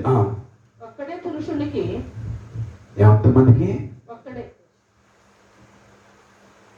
ఒకడే పురుషునికి అనగా క్రీస్తునకు సమర్పింపవలెనని. ఏం చేయాలని? సమర్పింపవలెనని. ఎవరికి సమర్పించాలంట? క్రీస్తునకు. ఒకడే పురుషులకు. ఆ పురుషుడు ఎవరు? క్రీస్తుకి. ఆయనకు నీవు ఒక వధువుగా, పవిత్రమైన కన్యకగా నిన్ను ఆయనకు సమర్పించాలని, నిన్ను ఆయన యొద్దకు చేర్చాలని, ఆయన చూడగానే నిన్ను చూడగానే ఆయనకి ఇష్టం కలగాలి. అందుకు పౌలు ప్రయాసపడుతున్నాడు. అవసరమైతే హెచ్చరిస్తాడు, అవసరమైతే ఖండిస్తాడు, అవసరమైతే బయటికి వెళ్ళమాక, అటు ఇటు తిరగమాక, తలెంచుగా, తల ఎత్తుకొని వెళ్ళమాక, లోకం కన్ను నీ మీద పడకూడదు, నీ కన్ను లోకంలోకి వెళ్ళకూడదు, అలా తిరగమాక.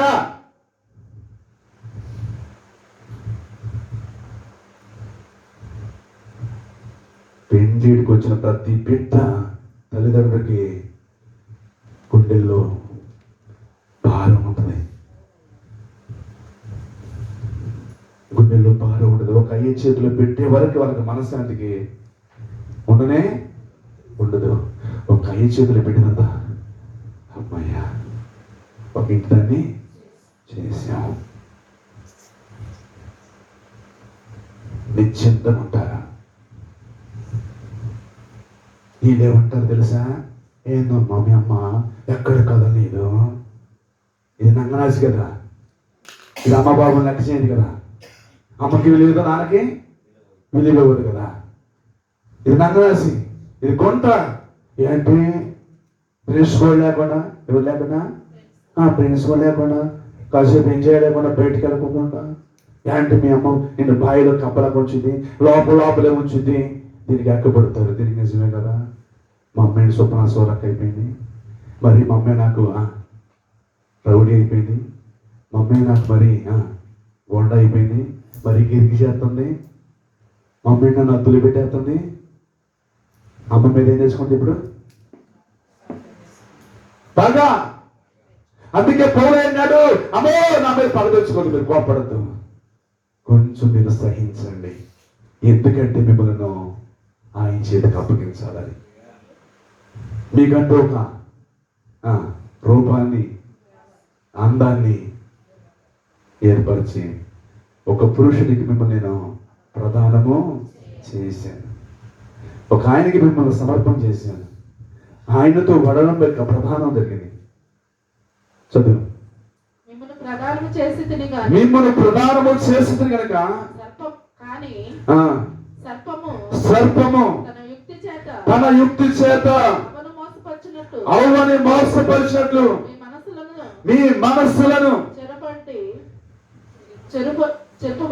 మీ మనస్సులు చెరపబడి క్రీస్తు ఎడలనున్న సరళత నుండి, పరిశుద్ధత నుండి, నీతి నుండి, భక్తి నుండి, యథార్థ నుండి, మనసు నుండి మిమ్మల్ని ఎట్లయినా సరే తొలగిపోయేలాగా అని భయపడుచున్నాను. దైవజనుడికి అది భయం. చెప్పే కదా, ప్రతి తల్లిదండ్రులకు పెళ్ళయ్యేవారికి పిల్లలకి భయమేగా, అలాగనే దైవజనుడికి కూడా భయమే. ఆత్మసంబంధమైనటువంటి పరిచయం చేసిన సేవకుడు ఆత్మల కోసం, విశ్వాసం కోసం భయపడుతూ ఉంటాడు. ఎందుకు? జీవనాధారం కోసం, పట్టుకుంటు కోసం, పని కోసం ఎక్కడికి వెళ్ళాలి? మనం బయటికి వెళ్ళాలి. లోకంలోనికి. లోకం మంచిదా? సైతం గారు మంచోడా? అశ్వరాజుడు మంచోడా? వాడి శ్యామల మంచియా?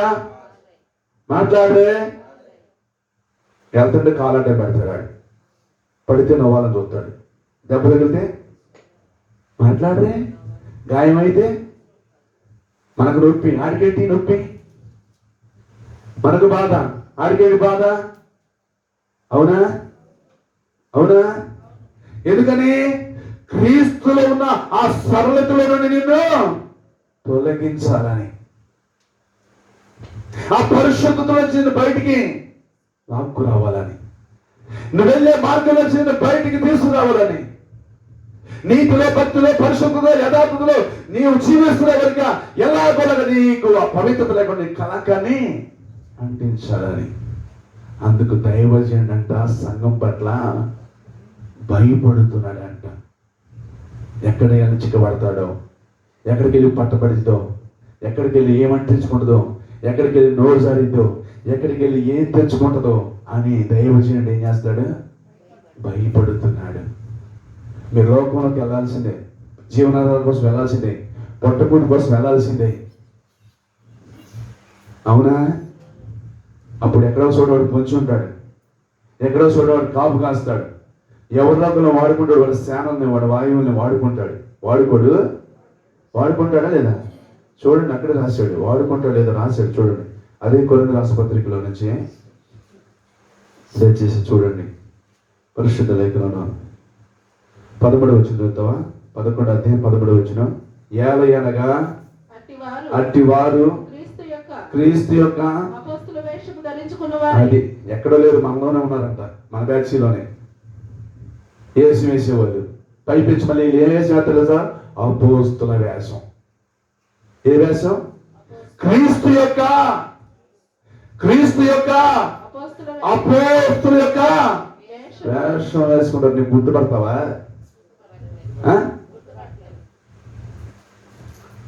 క్రీస్తు యొక్క అపోస్తుల యొక్క వేషం వేసుకుంటారంటండి.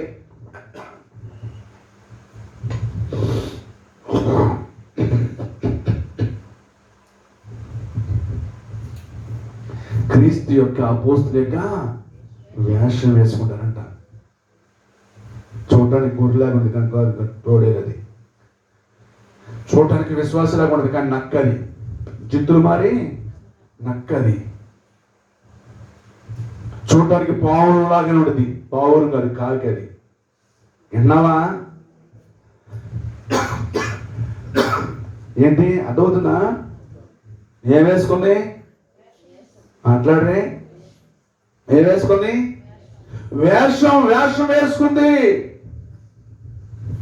క్రీస్తు యొక్క అపోస్తుల యొక్క వేషం వేసుకుంది. పావులు ఉన్నది కాకి, కనిపెట్టడానికే వస్తుంది. గొర్రె కాదది, తోడేనది. ఎలాగో చేర్చాలి. ఏం చేర్చాలి? ఐక్యతను, ప్రేమను, సమాధానాన్ని, సంఘాన్ని ఏం చేయాలి? సైతాన్ గడికి మీరు సంబంధం ఏంటి? నాకు అర్థం కావట్లేదు. ఇజ్జికి ఏమన్నాడు? అరే వాడికి ప్రత్యుత్తరము ఇవ్వద్దు అన్నాడు. నాకు మరి మీరు ప్రత్యుత్తరం ఇవ్వబడితే ఇప్పుడు మీరు ఏంటి? తోడేలు సీల్చడానికి వచ్చింది. అర్థమైందా? పావులు అంటే ఏమన్నాను? కాకి కనిపెట్టడానికి వచ్చింది. వేషం మీకు తెలియదు, పైకి క్రీస్తు యొక్క అపోస్తుల యొక్క వేషం. గొర్రె కాదని తోడేలు చీల్చాలి. ఎత్తగొట్ట మార్తమ్మను, మరియమ్మను ఏదో ఒక రకంగా ఏం చేయాలి? చీల్చాలి. కొండలేసి, సాడీలు చెప్పి, కొత్తిమీర వేసి, కరివేపాకేసి ఎట్టగొట్ట చేర్చాలి. ఇదే పని, తోడేలు పని. పౌరున్నది కాకి ఎందుకు వస్తుంది? మాట్లాడండి. కనిపెట్టడానికి. ఏంటి? కనిపెట్టడానికి. కనిపెట్టి సమాచారాన్ని చారవేసుకెళ్తుంది. అర్థమైందా? కాకి పొడవలేదులే, అది అంత పొడిచేదేమి కాదు. కానీ ఎందుకు వస్తుంది? సమాచారాన్ని తీసుకోవడానికి, సమాచారాన్ని కనిపెట్టి చారవేయటానికి వస్తుంది. చూడటానికి క్రీస్తు యొక్క, మాట్లాడొచ్చుగా, అపోస్తుల యొక్క వేషం. అబ్బో ఎంత నాయనో భక్తులు, ఏదిది? మాట్లాడొచ్చుగా, వేషధారణ, వేషం. ఇక మనం మోసపోతాం. అమ్మో ఎంత ఎడుతున్నాడు కదా, అమ్మో ఎంత ఎడుతుగా, అమ్మో ఎంత ప్రార్థన చేస్తుందిగా, అమ్మో ఎంత ముసుగేసేసిందిగా, అమ్మో కాకి కాదు ఇది. ఏమనుకుంటా? పావురమే. కానీ అది పావురం కాదు, కాకి. అది పొడవలేదు, కానీ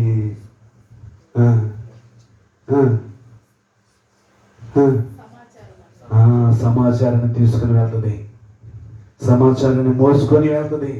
ఇక్కడ ఏం జరుగుతుంది, ఎవరున్నారు, ఏం చేస్తున్నారు, ఇక్కడ సంగతులు ఏంటి, ఇక్కడ విషయాలు ఏంటి, ఎటు వెళ్తున్నారు, ఏ అడుగు పడుతుంది, ఇవన్నీ మోసుకుని వెళ్ళి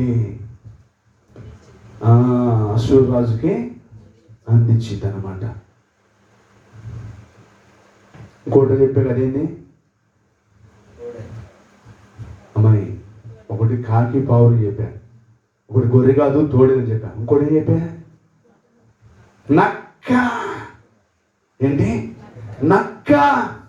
అమ్మో ఇది మామూలు కాదు, అమ్మో ఇది జిత్తుల మారిది, చెరువు మీద అలిగింది, చేపల మీద అలిగింది. ఇది ఏంటి? చెరువు మీద అలిగింది, చేపల మీద కూడా అలిగింది. ఇది మా మామూలు కాదు, ఇది జిత్తుల మారిది. అమ్మో ఇది మూత ముడుచుకొని కూర్చుందంటే, అమ్మో ఇది ఉడకడం పడగడం, సత్యంగా బతికి ఉండడం, తీరా దగ్గరికి వెళ్తే ఇది బతికే ఉంటుంది. కానీ నటించడం జిత్తుల మారు నక్క, చెరువు మీద అలిగింది, చేపల మీద అలిగింది. అమ్మో అది కూర్చుందంటే పొగలో సత్యంగా బతికి తెలీదు, దగ్గరికి వెళ్ళామా ఇంకేముంది, లోకం ఉంది కదా నక్క జిత్తులని, నక్క జిత్తులమా.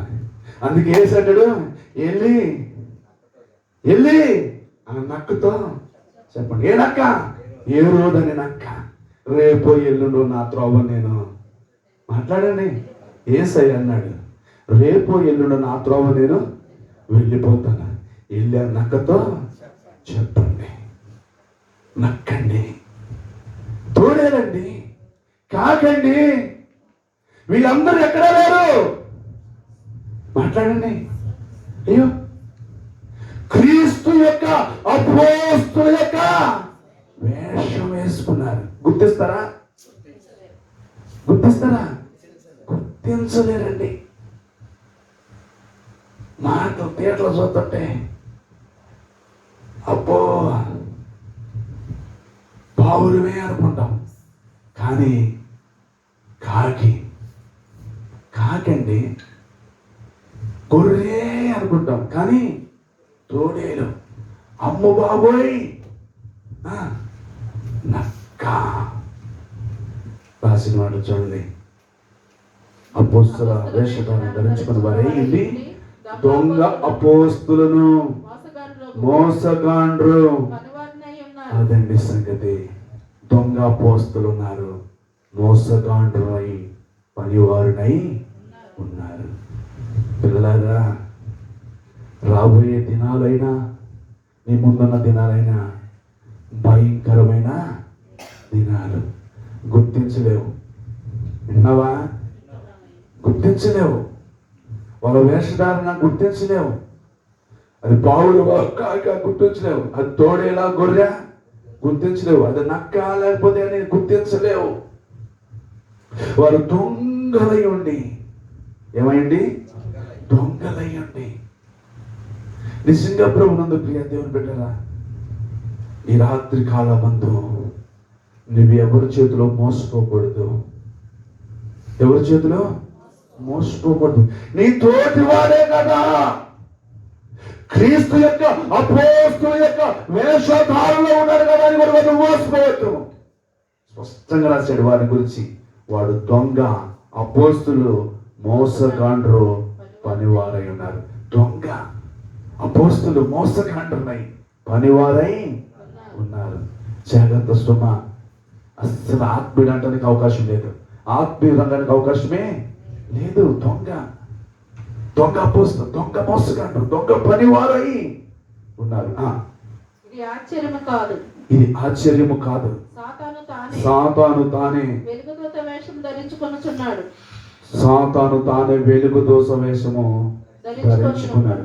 ఇది చూడండి, సాతాను ఏం వేసుకున్నాడ? వెలుగు దూత వేషం వేసుకున్నాడు. సంఘంలోకి వెళ్ళిపోతాడు, విశ్వాసులకు వెళ్ళిపోతాడు, సేవకులకు వెళ్ళిపోతాడు. ఎలా గోళాకాస్తాడు వాడు వేసుకుని కనుక గుర్తుపట్టలేవు. పావురం స్వరం అనుకుంటాం, కానీ పావురం కాదు. నిజమైన వెలుగు అనుకుంటాం, నిజమైన వెలుగు కాదు. వాడు ఏం వేసుకున్నాడు? సాతాను వెలుగు దూత వేషం వేసుకున్నాడు. నువ్వు అనుకుంటావు నిజమైన వెలుగని, కానీ అది నిజమైన వెలుగు కాదు, సాతాను. నువ్వు అనుకుంటావు అది నిజమైన పావుర స్వరుడు, కానీ నిజమైన పావుర స్వరము కాదు. ఎందుకంటే వాడు వేసుకున్నాడు. సాతాను వేసుకున్నాడు. విశ్వాసులకు వెళ్తాడు, సేవకులకు వెళ్తారు, సంఘాలకు వెళ్తారు, కుటుంబాలకు వెళ్తారు. ఎలా గులగా మోసం చేయాలి. వాడొక దొంగ, వాడొక మోసగాడు, వాడి కింద పరివారం ఉంది అని చెప్పి రాసి చూడండి. గనుక అందుకు వానికి కూడా ఉన్నారు. ఎవరు ఉన్నారు? మాట్లాడండి. ఇప్పుడు మేము మరి గ్రామీణ సత్తు స్వార్థ కొడుకులు పెట్టిన కాడి నుంచి మరి ఆత్మీయ పిల్లలు ఏం చేస్తున్నారు? లైటింగ్ సిస్టము, మరి సౌండ్ సిస్టము, మరి అట్లా ఫ్లెక్సీలు అవన్నీ కూడా మరి కట్టి ఏర్పాటు చేసి మీరు వస్తే చక్కగా పరదాల మీద కూర్చుంటారు. మీరు అది మీకు ఇచ్చిన కృపలే, అది మీకు ఇచ్చిన కృప, నేను దానికి ఏమంటది.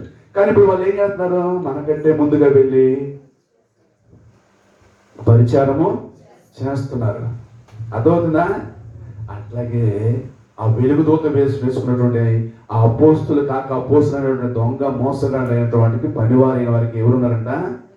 పరిచారకులు ఉన్నారంట. విన్నారా? నీకన్నా నాకన్నా ముందు ఆడాడవుడు చేస్తాడు. వేసేద్దాం తీసేద్దాం అంటాడంట, పొడిచేద్దాం ఇంకేముంది లేపేద్దాం అంటాడంట. అంత యుక్తే, వేసేది లేదు తీసేది లేదు, యుక్తే. విన్నావా? ఈ లోపులో ఎవరో బలహీన ఉంటారు కదా, మనలో ఎవరో బలహీన ఉంటారు కదా, వారిని చోటు చేసుకొని దారం లాగా లాగు. ఏంటి మీ అమ్మగారికి అయ్యగారికి ఇడతాగా అది పద్దాకలు పోట్లాడుకుంటా, నీకేం తెలుసు అసలు నిజంగా నేనైతే అబ్బా అని. అవునా?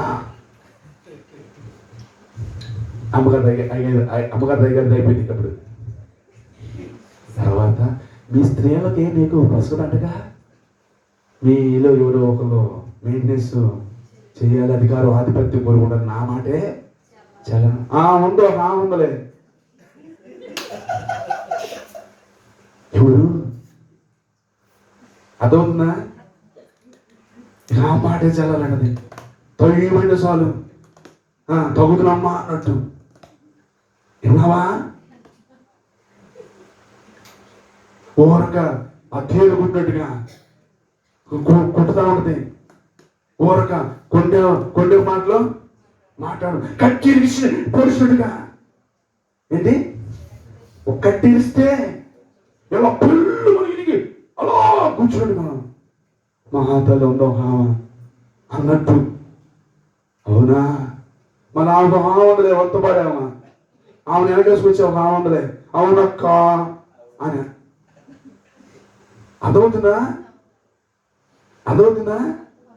అమ్మగారు అయ్యగారి దగ్గరికి వెళ్ళి అమ్మగారు అయ్యగారి సంగతులన్నీ మళ్ళీ అయ్యగారు అమ్మగారు వదిలేసేసి మళ్ళీ ఇప్పుడు స్త్రీల సమాధికి వచ్చి యవనాస్తులు అండగా ఎవరు వాడు ఎంతే ఉంటాడగా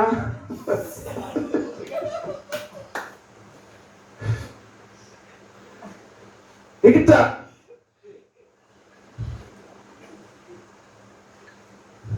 ఏ పేరు? ఆనందపాదు.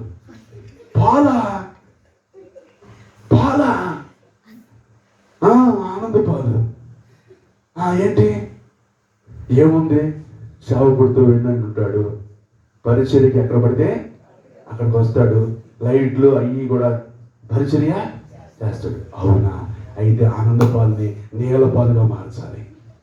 ఏంటి? నీలపాలుగా మార్చాలి అంటే కల్తీగా మార్చాలి. ఆనందపాలుకు మనం ఏదో అర్థమైంది మీకు? ఇప్పుడు అర్థమైందా? ఈ విధంగా వాడు పరిచారకులు పనిచేస్తారు. విన్నావా? ఇప్పుడు ఆనందపాలను చెడగొట్టాలి, ఇక్కడ ఉన్న ఫిట్టింగ్ సెక్షన్లో సూపర్వైజర్ని చెడగొట్టాలి, స్త్రీల సమాజాన్ని పాడు చేయాలి, అమ్మగారికి అయ్యగారికి ఉన్న ఐక్యతను ప్రేమను కూడా చెడగొట్టాలి. శివరాకరి సంఘం అంతా చెదిరిపోతే తలుపు వేసుకోండి స్తోత్రం చెల్లింతో ఆడు కోటం పెట్టుకుంటాడు అప్పుడు, ఆడు పాటలు పాడుకుంటూ ఉంటాడు అప్పుడు. అందుకే వాడు వేసుకొని మోసగాండ్రై దొంగలుండి వాడు కూడా వెలుగుతోట వేసుకొని వాడు కూడా ఏం చేస్తాడంటే ఎక్కడో లేడు, మనలోనే ఉన్నాడు. విన్నావా? నీకు నేను గొయ్యి దోవుతుంటే నాకు నువ్వు గొయ్యి దోవుతా ఉంటావు, నిన్ను ముందు పడేస్తా ఉంటే నా వెనకలో ఒక నన్ను పడేస్తా ఉంటాడు, నువ్వు పైకి ఎక్కుతావు చూస్తుంటే కిందకి లాగుతావు. ఇక్కడ రాసిన మాట చక్కని మాట చూడండి, వాని పరిచారకులు నీతి పరిచారకుల వేషము ధరించుకునుట అది. ఇప్పుడు ఇప్పుడు నేను చెప్పాను, వీళ్ళు ఎవరు పరిచారకులు? నీతి పరిచారకులు. వింటున్నారా? వీళ్ళెవరు? నీతి పరిచారకులు. ఇప్పుడు వారు కూడా ఏం చేశాడుగా? అచ్చం సేమ్ టు సేమ్ నీతి పరిచారకులాగనే. మీకు అర్థమైందా? ఉదాహరణకి ఎక్కడ దగ్గరకు మనం గ్రామీణ సత్య స్వార్థ గుడులు పెట్టుకుంటున్నాం, రేపో మాపో ఒక గుడుగులు పెడతారు. ఇక అర్థం కాలేదా? అర్థమైందా? ఊరుకుంటుందా? ఊరుకోదు కదా. మీకు అర్థమవుతుందా? మై నీతి పరిచారకులు లాగానే సేమ్ టు సేమ్ వాడు కూడా ఏం చేస్తాడు? తన పరిచారకుల్ని నీతి పరిచారకుల్లాగా మార్చేస్తాడు. అందుకు రాశాడు మాట చూడండి, నీతి పరిచారకుల వేషము ధరించుకుంటే గొప్ప సంగతి కాదు, వారి క్రియలకు చొప్పున వారికి అంతయు కలుగును. ఏం కలుగుతుంది? వారి క్రియలు చొప్పున వారికి అంతము కలుగుతుందంట.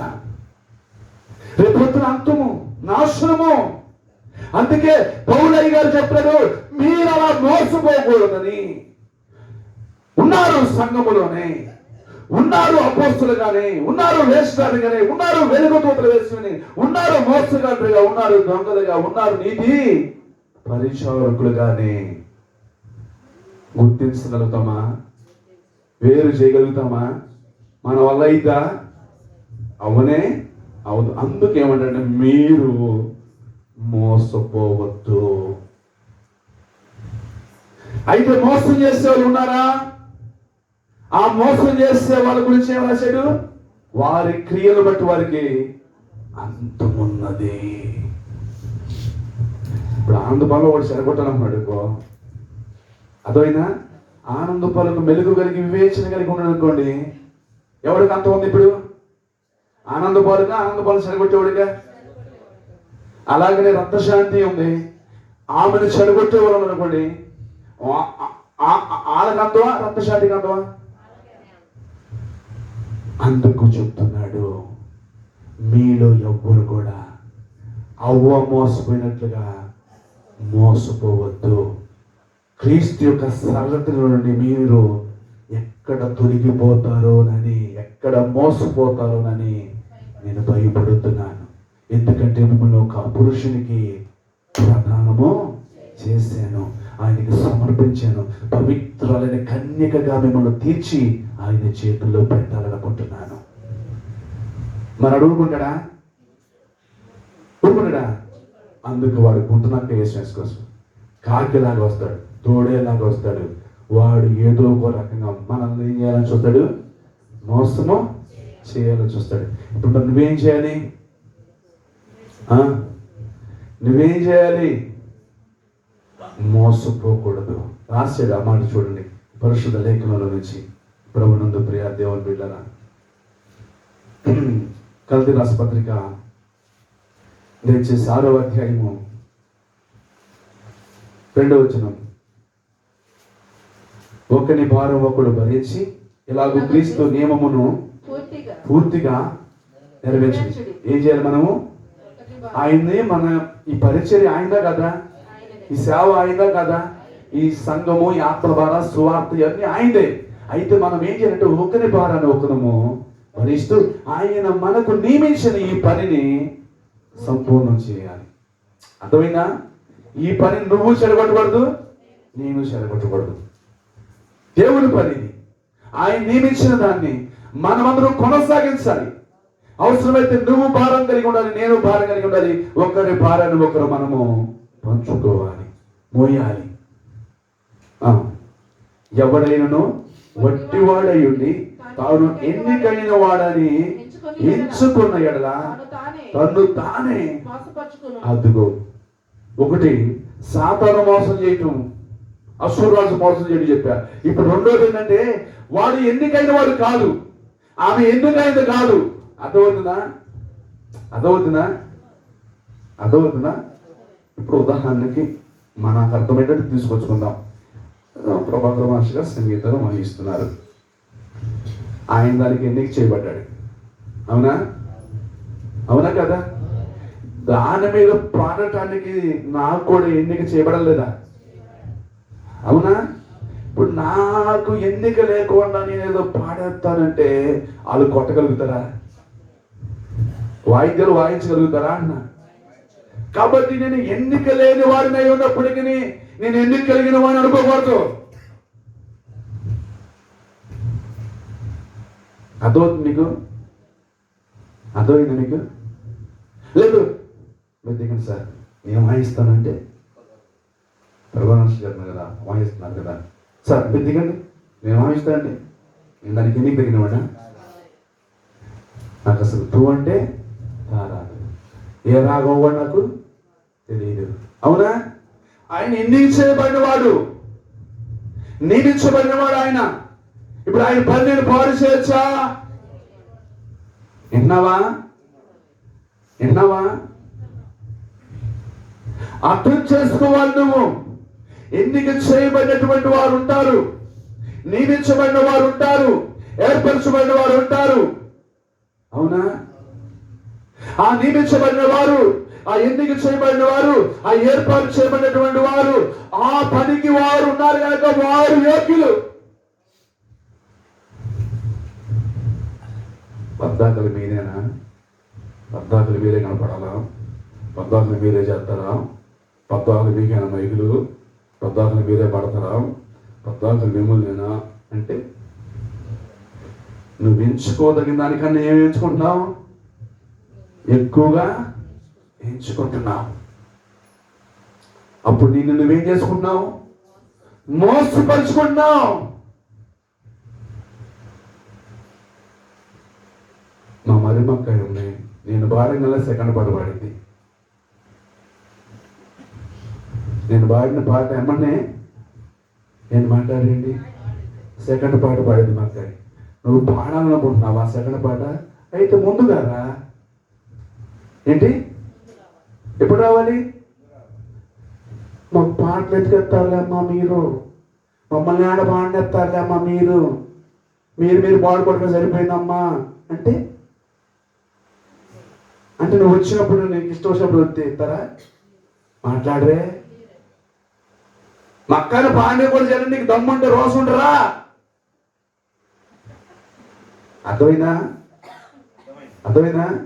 మమ్మల్ని ఎందుకు పాండెత్తారులే అమ్మా, మీరు పాడుకుంటారులే అమ్మా, మా దాకా ఆడరానిస్తారులే అమ్మా, మీరు పాడుకుంటే సరిపోయింది అమ్మా. మరి నువ్వు ఇప్పుడు అసలు నేను కూడా పాడిన వస్తే అసలు ఏంటి? నేను కూడా పాడిన వస్తే అసలు నేను ప్రార్థన చేస్తున్నావు, ఇద్దరితో నువ్వే పాడు, ఏసు రక్తవే చేయం. కానీ నువ్వు రావు. కానీ ఏమంటున్నావు? అది మోసం చేయండి కాదా?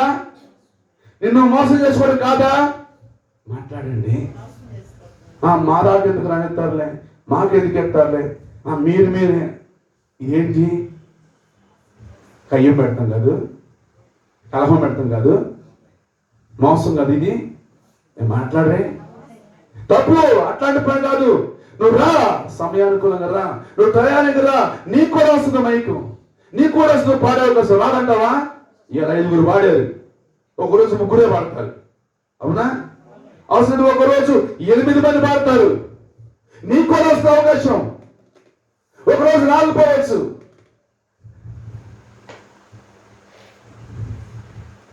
దేవుని పని మనం సంపూర్ణం చేయాలి. మన పాడు చేయకూడదు. మనం ఎన్నిక లేని వారైనప్పటికీ ఎన్నిక కలిగిన వారుగా మనమే మోసం చేసుకోవద్దు. నీ సమయానుకూలంగా వస్తే 2వ పాట పాడతావేమో, 3వ పాట పాడతావేమో. అవునా? పాటలు అయిపోయిన తర్వాత వచ్చి నాకు పాట ఇవ్వలేదు, నేను ఎప్పటి నుంచి అనుకున్నా ఈ పాట పాడదామని, కానీ మైక్ మా దగ్గరికి రావట్లేదంటే నిన్ను నువ్వేం చేసుకుంటున్నావు? మోసం చేసుకుంటున్నావు. నువ్వు ఎన్నికైన వాడివైతే, ఎన్నికైన దానివైతే నువ్వు రా, సమయానుకూలంగా రా, పాడు, మైక్ నీకు వస్తుంది. ఇలా కొన్ని విషయాలు మనం ఏం చేస్తున్నాం అంటే మనల్ని మనమే మోసం చేసుకుంటున్నాం. అందుకే అంటాడు మోసపోకుడి, దేవుడు విక్కిరించబడ్డు. మనిషి ఏమి విత్తనో ఆ పంటనే కోయును అంటున్నాడు. చూడండి, తిమోతికి రాసిన పత్రిక దయచేసి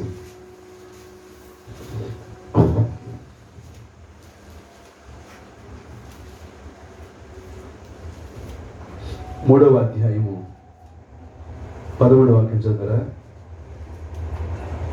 పరిచారకులయ్యుండి 2వ పత్రిక 3వ అధ్యాయము 11వ వచనం. అయితే దుర్జనులు చూడండి, అయితే దుర్జనులు వంచకులను ఇతరులను మోసపరచుచు తమ్మును మోసపోవచ్చు అంతకంతకు చెడిపోవుదురు. ఇప్పుడు కొంతమంది ఏం చేస్తారంటే మిమ్మల్ని వారు దుర్జనులు అయ్యుండి, వారు వంచకులు అయ్యుండి ఇతరులు ఏం చేస్తారంటే, అమ్మాయా నేను అడుగుతున్నాను ఒక మాట, కాదే ఎందుకు నిన్ను కూడా మోసం చేయాలని లోపల కలిగింది, నిన్ను కూడా సంఘానికి దూరం చేయాలని. అది కాదు, అసలు నువ్వు ఎప్పుడు ఈ పాట నువ్వు పాడినట్టుగా వినపాడేదే అది నేను పాడినేరా ఏంటి?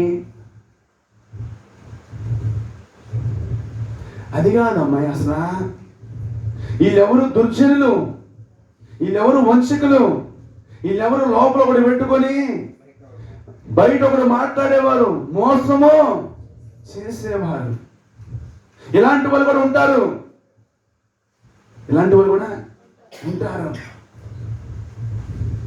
నీతో మాట్లాడే మాటలు వేరు, వాళ్ళ లోపల ఉన్నది వేరు. వారు దుర్జనులు, వంచకులు. అటువంటి వాళ్ళ దగ్గర కూడా మోసపోవద్దు. అందుకే అంటున్నాడు అన్నమాట.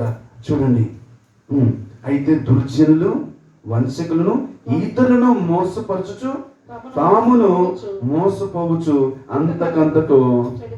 అదండి సంగతి. వీళ్ళ పని ఏంటంటే వాళ్ళు చెడిపోయింది కాకుండా ఇతరులు కూడా పక్కన కూడా చెడిపోవటానికే చూస్తారు. తాను చెడిన కోతి మనమంతా చెడగొట్టినాడు. కొంతమంది ఇక నడుము కట్టుకుంటారు. ఇక నడుము కట్టుకుని ఎట్టగొట్టి ఈ అమ్మాయిని చెడగొట్టాలి, ఎట్టగొట్టి ఆ అబ్బాయిని చెడగొట్టాలి, ఎట్టగొట్టి ఏమైనా చెడగొట్టాలి, ఎట్టగొట్టి ఏమైనా పాడు చేయాలి, ఏదో కదా. ఎందుకంటే వారు దుర్జనులు, వారు వంచకులు, వారు మోసం చేస్తూ మోసపోతూ ఉంటారు. అందుకే వాళ్ళైనా వీళ్ళైనా అంతకంతకు ఏమైపోతారంట. ఇప్పుడు మనం ఒకరు చెడగొట్టాలనుకున్నప్పుడు మనం ఏమైపోతాం?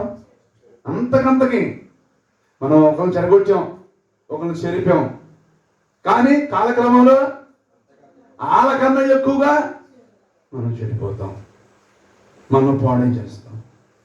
మనం ఎవరో చెడగొట్టాలనుకున్నాం, దానికన్నా ఎక్కువగా చెడిపోతాం. పిల్లలు చాలా జాగ్రత్తగా ఉండాలి. అసలు మనం ఒకరు మోసం చేయకూడదు. అసలు మనం ఒకరు చెడగొట్టకూడదు పిల్లలారా. అసలు నిన్ను మోసం చేసుకోవద్దు. దయచేసి నువ్వు ఒకరిని మోసం చేయొద్దు. ఎన్నిక లేని దానికి నువ్వు ఎన్నికైన వానిగా నిన్ను నువ్వు మోసం చేసుకోవద్దు. మోసపోకుడి దేవుడు విక్రించబడ్డు. మనుషుడు ఏమి విత్తుకుంటాడు ఆ పంటనే వస్తాడు. వరి విత్తితే వరికి వస్తా, గోధుమ విత్తే గోధుమ ఇస్తావు, జామ విత్తే జామ, సముద్ర విత్తే సముద్ర. నువ్వు విత్తిన దాన్ని బట్టి వస్తావు. అలాగే నువ్వు ఒక దుర్చుడువైంది, నువ్వు ఒక వంచకుడివైంది, మోసపరుస్తూ నిన్ను నువ్వు మోసం చేసుకుంటూ వాళ్ళ ఇతరులు కూడా మోసం చేస్తున్నావా, ఇద్దరు చెడిపోతారు. ఎంత చెడిపోతారంటే ఎంత చెడిపోతారు, అంతగా చెడిపోతారు. మరి నీ సంగతి ఏంటి అని అడుగుతున్నాడు. అందుకే ఈ ముగింపు మాట్లాడి నీతో మాట్లాడు. చూడండి,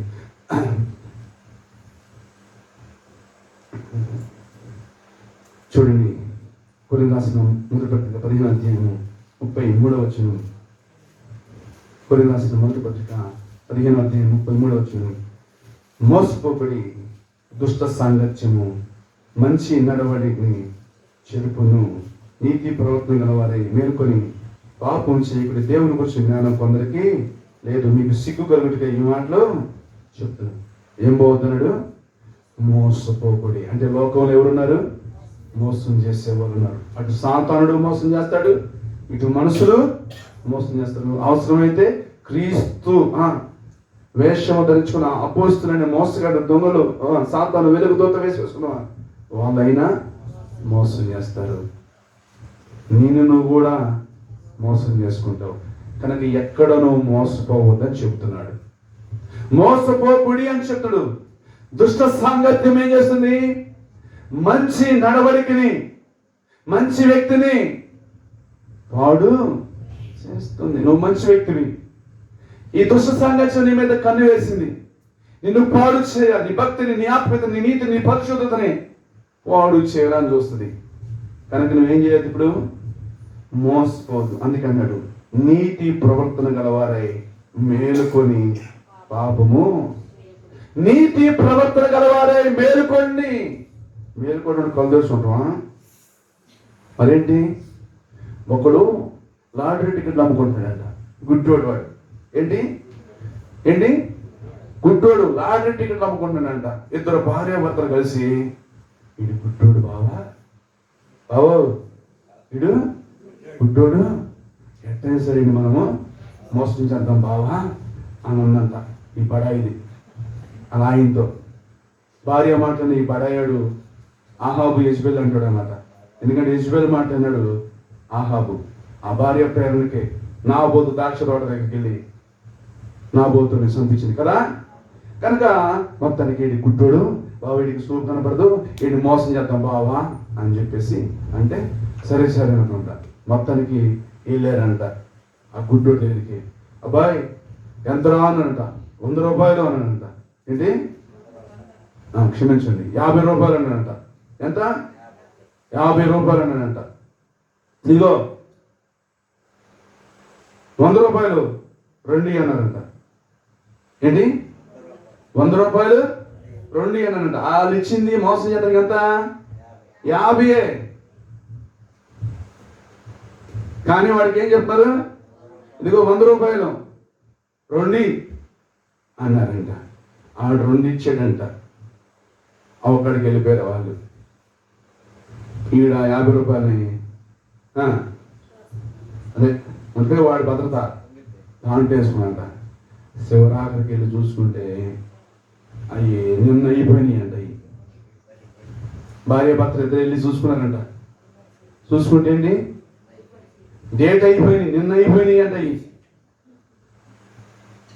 ఈయన్ని మోసం చేద్దామనుకుంటే ఈడేం చేశాడు? గుడ్డోడు అయ్యండి. అది అంటారు లోకంలో, తలందనే ఉంటే తాడిందనే ఉంటాడు చూడు, తాడిందనే ఉంటే తలందనే ఉంటాడు చూడు, అట్టుందన్నమాట. మోసం చేస్తున్నావా? ఏదో ఒక రోజు మోసపోతావు. అందుకే నువ్వు మోసపోవద్దు, మోసం చెయ్యొద్దు. మోకరించండి. దేవుని మాటలు దీవించి ఆశీర్వదించును గాక. నీతి ప్రవర్తన గల వారే మెలుగు కలిగి మీరు పాపము చేయకూడదు అంటున్నాడు. సిగ్గు కలుగుటకు నేను మీ మాటలు చెప్తున్నాను అన్నాడు. అపోస్తలుడైన పౌలు చెప్తున్న మాటలు మీరు